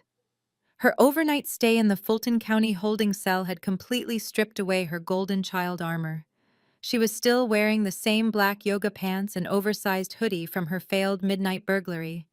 Her expensive hair extensions were matted to the side of her head. Her makeup was completely smeared around her eyes, making her look like a terrified raccoon. She was shivering slightly in the freezing air conditioning of the conference room. She glared at me with a toxic mixture of pure hatred and deep, lingering fear. Spencer trailed behind his wife, looking like a hollow shell of a man. His encounter with his own attorney in my lobby the day before had broken him. He kept his eyes glued to the polished floor, refusing to look in my direction. He knew exactly what kind of financial evidence I possessed, and he knew he was completely at my mercy. They awkwardly shuffled to the far end of the long table. They did not sit near me. They clustered together on the opposite side, creating a clear physical divide. The battle lines were explicitly drawn. Marcus cleared his throat loudly, breaking the heavy silence in the room. He unbuttoned his suit jacket and sat down, leaning forward and resting his elbows on the glass table. Well, Marcus began using his deepest, most authoritative voice. We are here. I told you I would bring the family so we could settle this. I hope you have had enough time to cool off and realize how far out of line you stepped this week. I expect you are ready to be a mature adult about this situation. I did not blink. I did not respond. I simply stared at him, my face a completely blank canvas. Chloe slammed her hands down on the table, her acrylic nails clicking loudly against the glass. You left me in a jail cell, she hissed, her voice cracking with emotional instability. I had to sit on a concrete bench next to a woman who tried to bite the guards. They took my shoelaces, Maya. You are a complete psychopath. You belong in a mental institution. Spencer quickly grabbed his wife's arm and pulled her back down into her chair. Shut up, Chloe, he muttered under his breath, his eyes darting nervously toward me. Just let Marcus handle it. Do not make her any angrier. Beatrice decided it was her moment to step in and take control of the narrative. She physically reached out and placed her hand over Marcus's wrist, signaling for her son to be quiet. She wanted to be the matriarch. She wanted to deliver the final verdict. She sat up perfectly straight, smoothed the front of her wrinkled dress, and looked at me down the length of the long table. She crossed her arms tightly over her chest. She lifted her chin, looking down her nose at me with that signature expression of righteous church-appointed superiority. Fine, Beatrice announced, her voice echoing. Fine, Beatrice announced, her voice echoing loudly in the cold glass room. I accept your apology. We are a family of God, and the Lord commands us to forgive those who trespass against us. Return the keys to the house right now. Drop the criminal charges against Chloe immediately. And we will forget Monday ever happened. We will even let you come to church with us this Sunday to pray for your emotional healing." The absolute mind-bending delusion of her statement hung in the freezing air of the conference room. She was sitting in a building she could not afford, wearing clothes she had to wash in a motel sink, demanding the keys to a house she did not own from a woman who held the evidence to put her entire family in federal prison. I looked at Beatrice. I looked at Marcus, who was nodding slowly in agreement with his mother. I looked at Chloe, who was glaring at me expectantly. A small smile touched the corners of my lips. I tried to suppress it, but the sheer absurdity of their entitlement was simply too overwhelming. A soft chuckle escaped my throat. Marcus frowned. "What is so funny, Maya? Mom is offering you a clean slate. You should be thanking her." I could not hold it in anymore. I threw my head back and burst out laughing. It was not a polite corporate chuckle. It was a loud, full-throated, genuine laugh that bounced off the soundproof glass walls and echoed like a crack of thunder across the room. I laughed until my chest ached. I laughed until the smug confidence completely melted off Marcus's face, replaced by a deep, unsettling confusion. "Stop laughing!" Beatrice snapped, her face flushing a deep, angry red. "This is a serious family meeting. Show some respect." I slowly caught my breath, wiping a single tear of pure amusement from the corner of my eye. I leaned forward, resting my forearms on the cold glass table. The smile vanished from my face, entirely replaced by a stare so dark and sharp it made Spencer visibly flinch. I reached down to the floor beside my chair. I picked up 3 thick, heavy manila folders. I dropped them onto the glass table with a loud, authoritative slam. I placed my hands flat on the folders and pushed them hard. The heavy files slid smoothly across the polished obsidian surface, stopping exactly in the center of the table, right under the bright overhead lights. Each folder had a clean white label printed in bold black ink. One for Marcus, one for Spencer and Chloe, one for Beatrice. "You think you came here to receive an apology?" I asked, my voice dropping to a terrifying absolute calm that completely paralyzed the room. "No. You came here to receive your sentences." Marcus stared at the thick manila folder bearing his name. The bold black ink seemed to mock him under the harsh fluorescent lights of the conference room. His false confidence flickered, but he stubbornly refused to drop his arrogant facade. He reached out with a slightly trembling hand, pulled the folder across the glass table, and flipped it open. The sharp sound of heavy paper turning was the only noise in the dead, silent room. His eyes scanned the top document.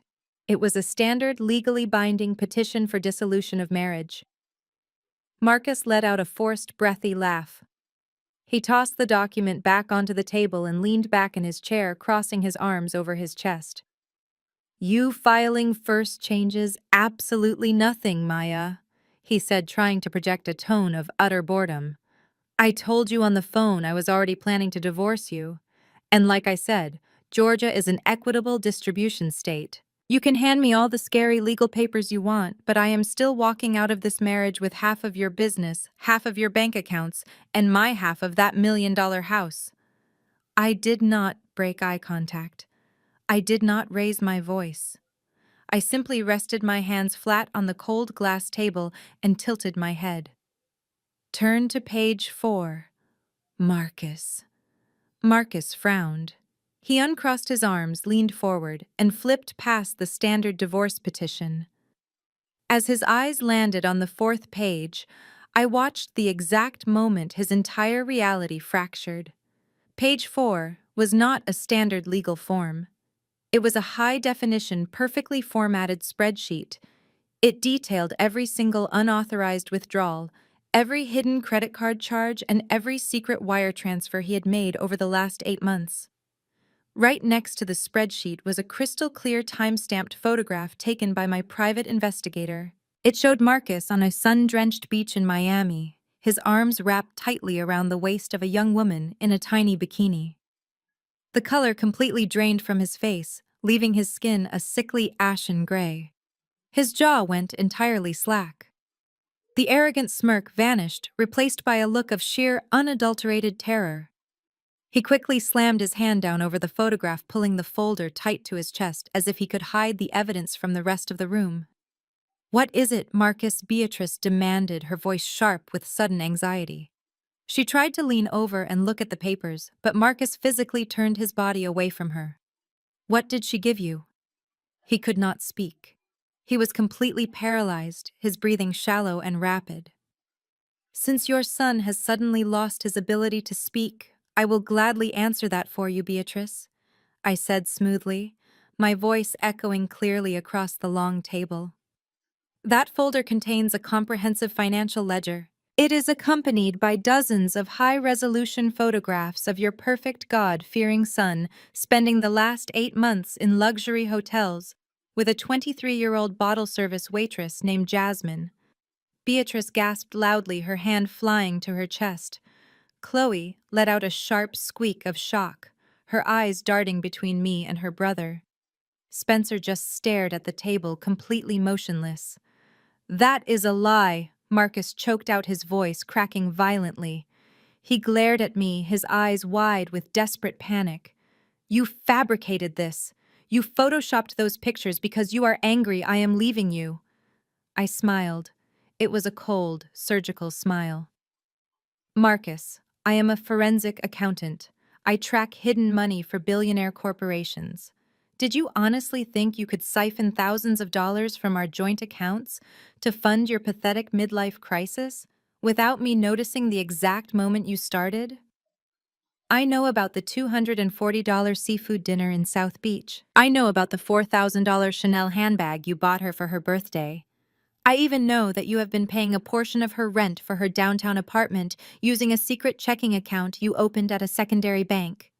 Beatrice turned to her son, her eyes wide with horror. "Marcus," she whispered, her voice trembling. "Tell me she is lying. Tell me you did not commit adultery. You are a leader in the church-men ministry." Marcus could not even look his mother in the eye. He stared down at the polished glass table, a heavy bead of sweat rolling down the side of his face. He was drowning, and there was absolutely no one left to throw him a life raft. "Let us talk about your demand for half of my assets," I continued, leaning forward to make sure he heard every single word. "You brought up equitable distribution. What you failed to research is a very specific legal concept known as the dissipation of marital assets. When a spouse actively steals from the marital estate to finance an extramarital affair, the family court does not look kindly upon them." I paused, letting the weight of my words press down on his chest. "You used marital funds to buy luxury gifts, book flights, and pay rent for another woman," I explained with ruthless precision. "Because of your documented dissipation of assets, you forfeit any right to claim spousal support. You forfeit any claim to my accounting firm. As for the house, you never had a claim to it anyway, because it is entirely owned by my corporate entity. But even if you tried to fight me for it, the judge would laugh you right out of the courtroom." Marcus gripped the edges of the folder so tightly his knuckles turned entirely white. "Maya." "Please," he whispered, his voice stripped of all its former bravado. "It was a mistake. She means nothing to me." But I was not finished. I had one final nail for his coffin. "You are not just walking away with nothing, Marcus," I said, my voice dropping to a dangerous, icy whisper. "The law requires you to reimburse the marital estate for every single stolen dollar. According to my audit, you spent exactly $42,650 on Jasmine. My attorney has already filed the motion. You will be legally ordered to pay me back every single penny. And since you maxed out your own credit cards to keep up your wealthy facade, I know you do not have the cash." Marcus physically collapsed inward. His shoulders slumped, his chest caved, and he buried his face in his trembling hands. The illusion of the strong, capable husband was completely shattered. He was nothing but a weak, broke, unfaithful fraud who was about to be buried in insurmountable debt. Beatrice stared at her broken son in absolute disgust. For a woman who worshipped the appearance of moral perfection, discovering that her golden boy was a cheating thief was a devastating blow. She slowly moved her chair a few inches away from him, physically distancing herself from his toxic failure. "You disgust me," Chloe spat, glaring at her brother. "You sat there acting like you were going to save us, and you are the reason she has all the leverage." Marcus did not defend himself. He just sat there staring blankly at the divorce petition, completely paralyzed by the catastrophic reality of his own actions. He had walked into the room demanding half of my kingdom, and he was walking out with a massive mountain of debt and the absolute destruction of his public reputation. I did not offer him a single ounce of pity.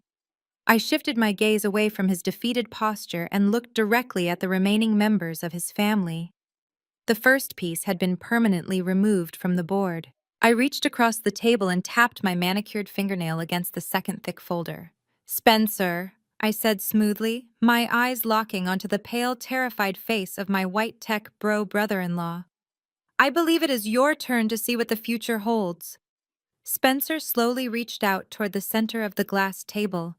His hands were trembling so violently that the heavy manila folder actually rattled against the polished surface as he pulled it closer. The arrogant, condescending tech bro, who had proudly marched into my corporate lobby just 24 hours ago, was completely gone. In his place sat a terrified, cornered little boy who was about to face the devastating consequences of his own greed. He flipped the cover open. Unlike Marcus, Spencer did not try to hide the documents from the rest of the room. He was too frozen in shock to even attempt damage control. He just stared at the top page, his pale blue eyes wide and unblinking. I gave him 10 seconds to process the information before I broke the silence. "When your attorney walked out on you yesterday, Spencer, you probably thought the worst of your legal troubles involved the fraudulent transfer of the family trust funds," I said, my voice cutting through the freezing air of the conference room. "But as a forensic accountant, I am extremely thorough. When I audited your digital wallets, I noticed a secondary stream of income keeping your failing cryptocurrency accounts afloat. It was a massive influx of cash, but it was not coming from the trust." Spencer swallowed hard. A bead of cold sweat rolled down his temple. He slowly turned to the second page in the folder. I looked directly at my mother-in-law. "Beatrice, I suggest you look at what your brilliant son-in-law is holding." Beatrice, who was still reeling from the shock of Marcus and his infidelity, leaned forward cautiously. She squinted at the documents in front of Spencer. Her eyes scanned the bold black text at the top of the page. It was a stack of approved credit card applications, high-interest personal loans, and aggressive payday lending contracts. "Do you recognize the name on those accounts, Beatrice?" I asked softly. Beatrice frowned, adjusting her posture. "Those are not mine," she said firmly, shaking her head. "I have not opened a new line of credit in over a decade. I have a pristine credit score. I pride myself on financial responsibility." "That is exactly why you were the perfect target," I replied, shifting my gaze back to Spencer. "Spencer knew your credit score was flawless. He also knew your social security number, your mother maiden name, and the answers to your security questions because you trusted him to file your annual tax returns." The realization hit the room like a physical shockwave. Chloe gasped loudly, pressing both hands over her mouth.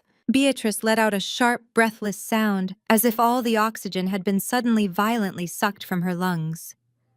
"He did not just lose the house," Beatrice explained, laying out the facts with absolute ruthless clarity.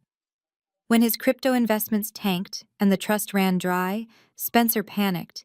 He needed liquid cash to cover his margin calls and to keep paying for Chloe and her daily designer shopping sprees. So he stole your identity. He opened 6 premium credit cards in your name and maxed them out on cash advances.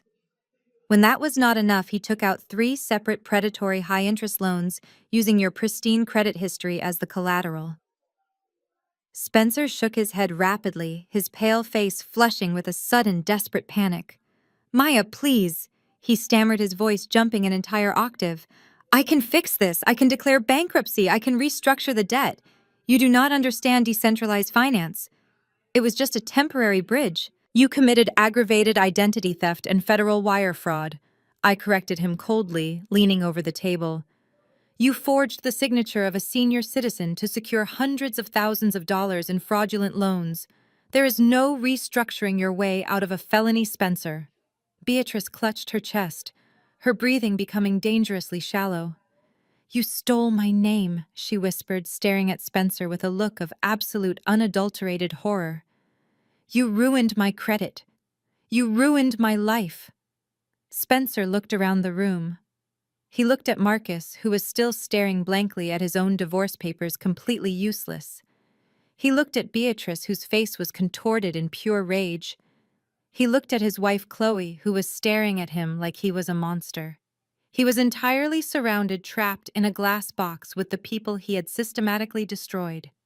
And then I delivered the final fatal blow. You told me yesterday that I was going to prison, Spencer, I said, my voice echoing loudly across the obsidian table. You threatened me. So I took the liberty of ensuring the proper authorities had all the correct information. The exact file you are holding in your hands right now was sent directly to the Federal Bureau of Investigation Atlanta field office this morning at 8 o'clock sharp. They have the digital logs, the IP addresses, and the forged applications. Spencer jumped out of his chair as if he had been physically struck by lightning. The heavy chair tipped backward and crashed loudly onto the hardwood floor. The FBI Spencer screamed, his voice cracking hysterically. You called the feds on me. Are you out of your mind? I will go to federal prison. That is generally what happens to federal criminals, I noted calmly.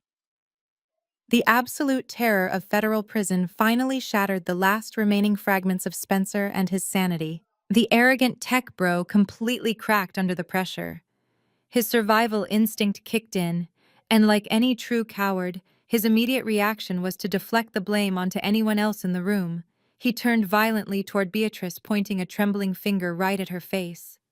This is your fault, he roared, his face turning an ugly mottled shade of purple. You did this to me. Excuse me, Beatrice shrieked, standing up so fast she slammed her knees against the heavy glass table. You steal my identity, you bankrupt my family, and you dare to blame me. Yes, Spencer yelled back, completely losing his mind. He paced frantically behind his fallen chair, waving his arms in the air.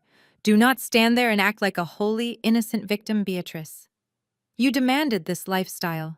You demanded the luxury cars in the driveway so Pastor Davis would think you were blessed. You demanded a $10,000 church donation every single Christmas to keep your seat on the senior board. Spencer turned his furious glare toward his wife. And you, he spat, pointing at Chloe. You have not worked a single day in your pathetic life. You expected me to fund your Gucci addiction, your $500 hair appointments, and your luxury vacations. When the startup failed, what was I supposed to do? If I told you we were broke, you would have left me. Your mother would have humiliated me in front of the entire congregation. You forced me to keep up this insane facade. You drove me to do it. Chloe stood up. Her face was a mask of absolute fury. The golden child who had spent her entire life floating on a cloud of unearned privilege had just been publicly humiliated by the man she thought was her golden ticket. You spineless, pathetic loser, Chloe screamed at the top of her lungs. You stole from my mother.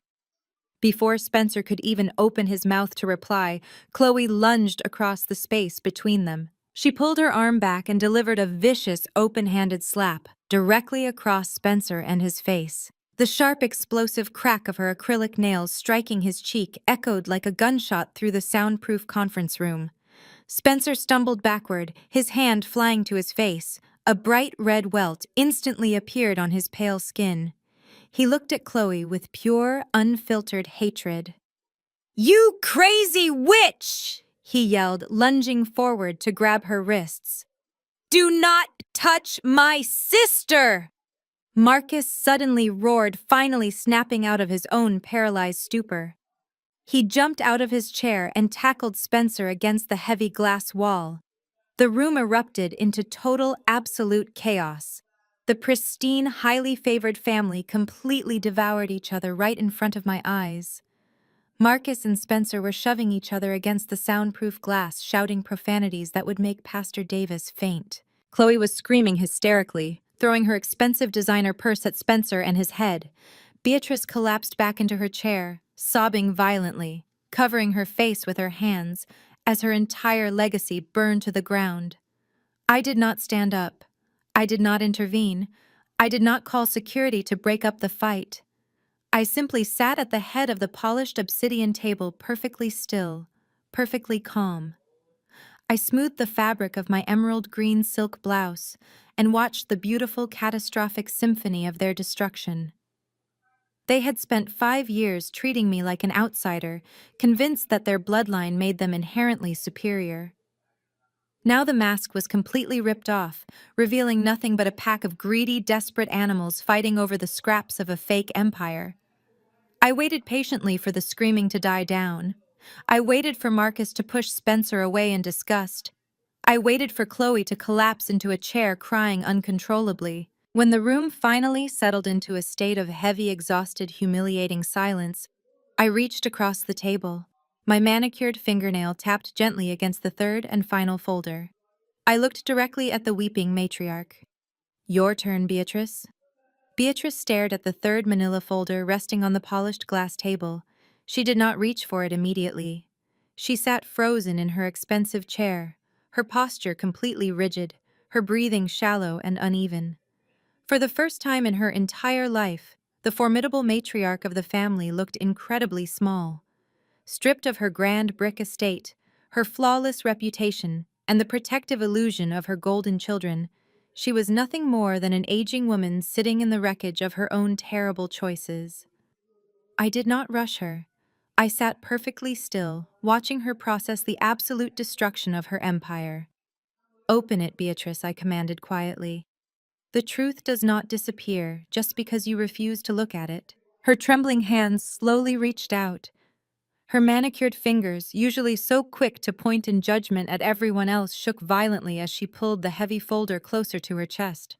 She flipped the cover open. Her eyes immediately locked onto the thick stack of financial documents printed on bright white paper. The first page was a comprehensive summary of the predatory loans Spencer had taken out using her social security number. But the pages beneath it were entirely different. They were legal notices from a highly aggressive debt collection agency. They detailed months of missed payments, defaulted credit lines, and the rapid accumulation of extreme penalty interest rates. And sitting right on top of the collection notices was the original financing contract for her prized possession, the gleaming black Cadillac Escalade. Beatrice flipped frantically through the pages, her breathing growing heavier and more erratic with every piece of paper she touched. "These are collection notices," she stammered, her voice thin and reedy. "They sold my debt. The credit card companies sold my accounts to a collection agency. They are going to garnish my wages. They are going to take a percentage of my church salary." She looked up at me, her eyes completely wild with panic. "You did this?" she hissed, her face contorting into an ugly mask of pure hatred. "You manipulated the numbers. You set Spencer up to fail so you could steal my house and ruin my name. You are an evil, vindictive woman. You are a devil, Maya." I did not flinch at her pathetic insults. "You can call me whatever name makes you feel better, Beatrice," I replied smoothly. "But the devil did not force your son to cheat on his wife, and the devil certainly did not force your son-in-law to commit identity theft. Your family destroyed itself. I just brought the receipts." Beatrice slammed her hands flat against the glass table, trying desperately to summon the righteous, commanding presence she used to control her congregation. "The church will not let you get away with this," she shrieked, her voice echoing shrilly in the soundproof room. "Pastor Davis will rally the entire board. We have lawyers in our congregation, powerful men. They will see right through your little corporate schemes. I still have my position. I still have my dignity. And I still have my Cadillac. You might have taken my house, Maya, but you will never take my pride. I will drive myself to church this Sunday in my luxury car, and I will tell everyone exactly what kind of monster you really are." I looked at her, feeling a profound sense of finality wash over me. She was still clinging to the steering wheel of a sinking ship, completely convinced that the shiny emblem on the front of her car could somehow save her from drowning. I stood up from my chair at the head of the table. I smoothed the front of my emerald green silk blouse and walked slowly across the room. My heels clicked rhythmically against the hardwood floor, echoing in the heavy silence. I did not walk toward her. I walked away from the table, heading straight for the massive floor-to-ceiling reinforced glass window that looked out over the downtown Atlanta skyline. The thunderstorm outside was beginning to clear, but a steady drizzle still beat heavily against the thick glass. I looked down at the busy city street 40 floors below us. The traffic was crawling, the pavement was slick with rain, and right in front of the premium corporate high-rise, a very specific scene was unfolding. I turned my back to the window and looked at Beatrice. "You told me on Monday afternoon that there was no room for me in the car," I said, my voice completely devoid of anger, dropping into a tone of absolute chilling certainty. "You stood in the driveway of my house, blocked the door with your body, and told me to call an Uber. Do you remember that, Beatrice?" Beatrice glared at me, her chest heaving. I meant every single word. She spat fiercely. I smiled. It was the same cold, relaxed smile I had given her in the driveway before I walked away. "Then I suggest you come over here and look down at the street," I instructed quietly. Beatrice frowned, deep confusion flashing across her face. She hesitated, looking toward Marcus and Chloe, but they were both completely paralyzed by their own ruin. Driven by a morbid, terrifying curiosity, Beatrice slowly stood up from her chair. She walked cautiously across the room, her eyes never leaving my face. Marcus and Chloe slowly stood up and followed her, drawn toward the window by the heavy, ominous tone of my voice. They gathered in front of the massive glass pane and looked down at the rainy street. Directly below us, parked illegally in the commercial loading zone, was the gleaming black Cadillac Escalade. It looked incredibly small from 40 floors up, but it was unmistakable. And parked directly in front of it was a massive, heavy-duty commercial tow truck with bright yellow flashing lights spinning aggressively on its roof. Two men in dark rain slickers were moving rapidly around the SUV. One of them was sliding heavy steel wheel lifts under the front tires of the Cadillac. The other was securing thick metal chains to the undercarriage. Beatrice pressed her hands against the cold glass, her eyes widening in absolute horror. "What are they doing?" she gasped, her breath fogging up the window. "That is my car. Why is there a tow truck touching my car?" Marcus pressed his face against the glass, squinting down at the street. "Mom," he said, his voice dropping to a panicked whisper. "Those are repo men. They are repossessing the Escalade." "No," Beatrice screamed, slapping her open palms against the reinforced window as if she could somehow stop them from 40 stories in the air. "Stop them. Marcus, go down there right now and stop them. I made the payment. I swear I made the payment last month." I stepped up right behind her, looking over her shoulder at the beautiful scene unfolding below.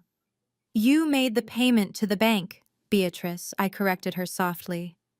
"But the bank does not own the title to that vehicle anymore."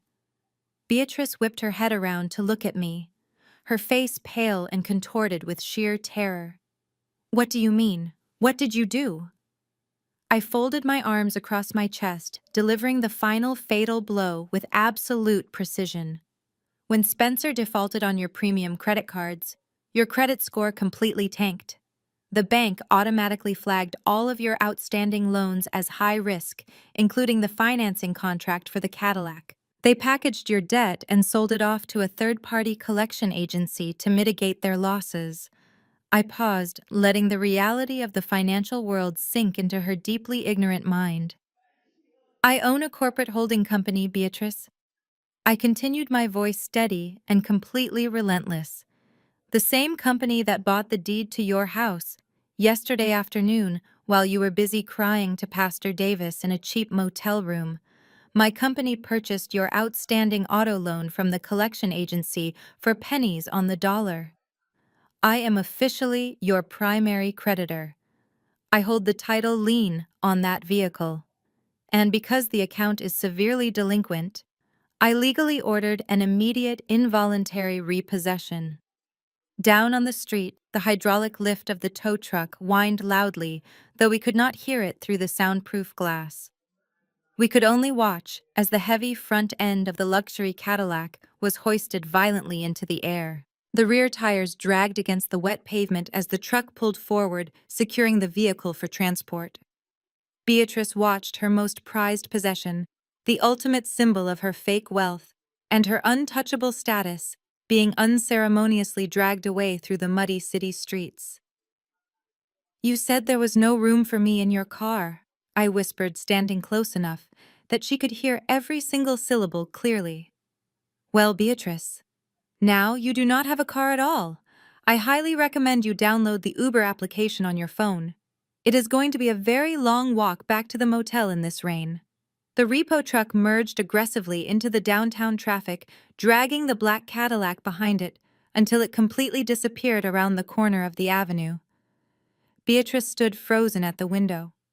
Her hands slowly slid down the cold glass, leaving long smudged streaks behind. The absolute magnitude of her total defeat finally crashed down upon her. She had lost her massive brick estate. She had lost her flawless reputation at the church. She had watched her golden son get exposed as a cheating fraud. She had watched her favorite daughter get arrested for burglary. And now the very last piece of her wealthy facade had been literally towed away right in front of her eyes. She had absolutely nothing left. A terrible, ragged gasp escaped Beatrice's throat. Her hands flew up to her chest, clutching tightly at her expensive pearl necklace. Her eyes rolled back slightly, and all the remaining color vanished from her face. Her knees suddenly buckled beneath her. Mom Marcus yelled, lunging forward as Beatrice collapsed completely. She hit the floor hard, crumpling onto the expensive corporate carpet like a discarded puppet whose strings had finally been cut. Marcus dropped to his knees beside her, frantically shaking her shoulders. Chloe screamed, dropping to the floor and crying hysterically over her mother. Spencer remained frozen against the glass wall, too terrified to even move. The mighty Beatrice, the untouchable matriarch, who had spent the last 5 years making my life a living hell, was lying in a heap on my office floor, completely broken and entirely powerless. The chessboard was completely clear. The game was over, and I had won every single piece. I did not wait for the paramedics to arrive. I did not offer a glass of water, a sympathetic hand, or a single word of comfort.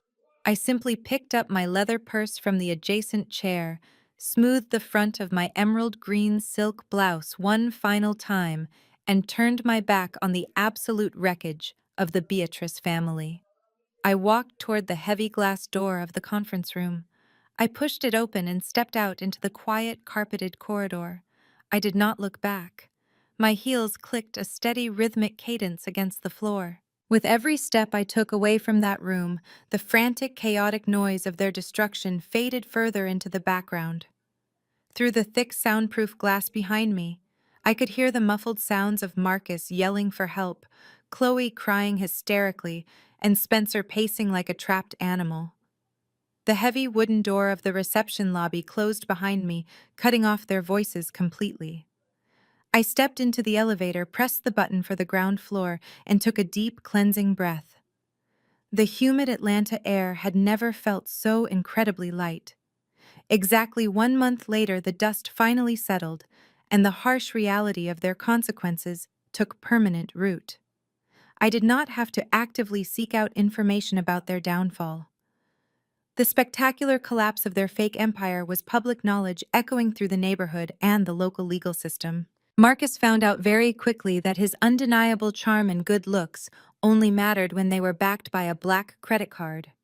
The moment my attorneys legally froze our joint accounts and filed the dissipation of assets motion, his cash flow completely stopped. When his 23-year-old mistress, Jasmine, realized he could no longer afford oceanfront suites in Miami, designer handbags, or her downtown rent, her deep, profound love for him evaporated overnight. She blocked his phone number, blocked him on all social media platforms, and immediately started dating a local club promoter. Marcus was forced to pack his few remaining clothes into a garbage bag and move into a rundown one-bedroom rental apartment on the outskirts of the city. The roof leaked, the paint was peeling, and his neighbors were loud. He spent his evenings eating cheap microwave dinners entirely alone, drowning in the massive mountain of court-ordered debt he now owed me. Spencer did not fare any better. The FBI Atlanta field office does not ignore pristine, heavily documented financial crimes handed to them on a silver platter. Federal agents executed a search warrant on his leased office space 2 weeks after our meeting. They walked out carrying boxes of encrypted hard drives, laptops, and physical ledgers. His fraudulent cryptocurrency accounts were entirely frozen by the federal government. His bank accounts were seized. The arrogant tech bro who used to brag about decentralized finance was now facing multiple counts of aggravated identity theft, wire fraud, and bank fraud. He was legally prohibited from leaving the state of Georgia and was currently waiting for his federal indictment. Chloe, realizing her husband was about to spend the next decade in a federal penitentiary and had absolutely zero money left to buy her designer shoes, immediately filed for a cheap contested divorce.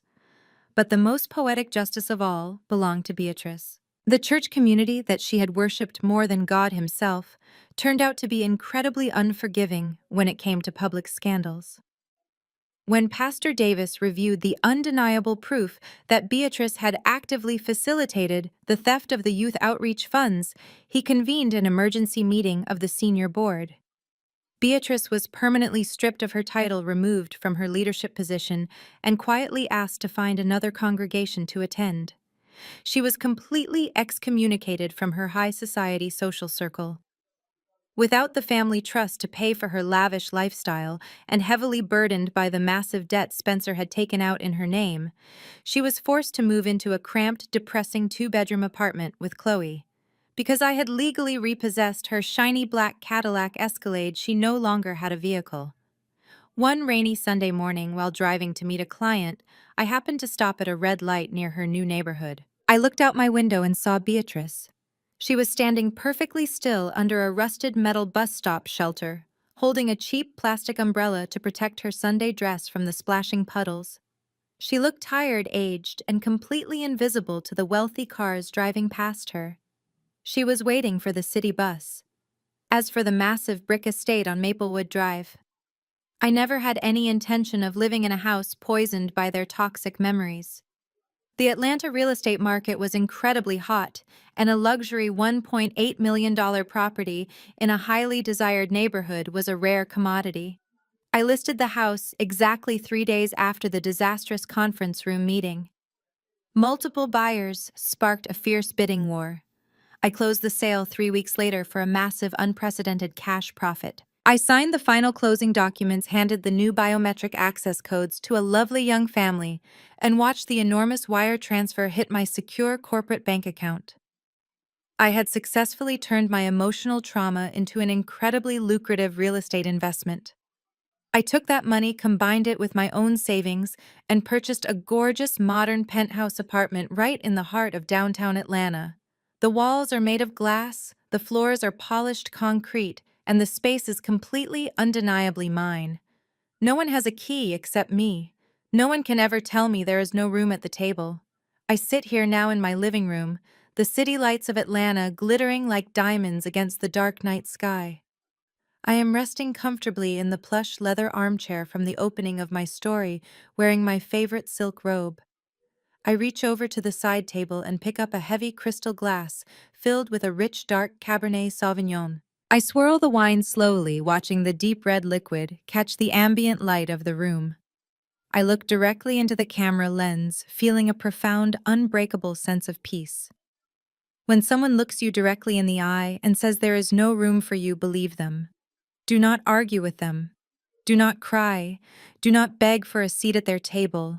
And do not shrink yourself to fit into their narrow, pathetic little world. Believe them immediately. Walk away with your head held high. And then take the roof over their heads with you. Has anyone ever tried to push you out of the picture? Have you ever had to clean house and clear out the toxic, entitled, empty spaces in your own life to make room for your true potential? Tell me your stories in the comments below. And if you enjoyed watching this perfect slow-burning takedown, make sure to hit that subscribe button for more real-life justice. Thank you for listening. Cheers!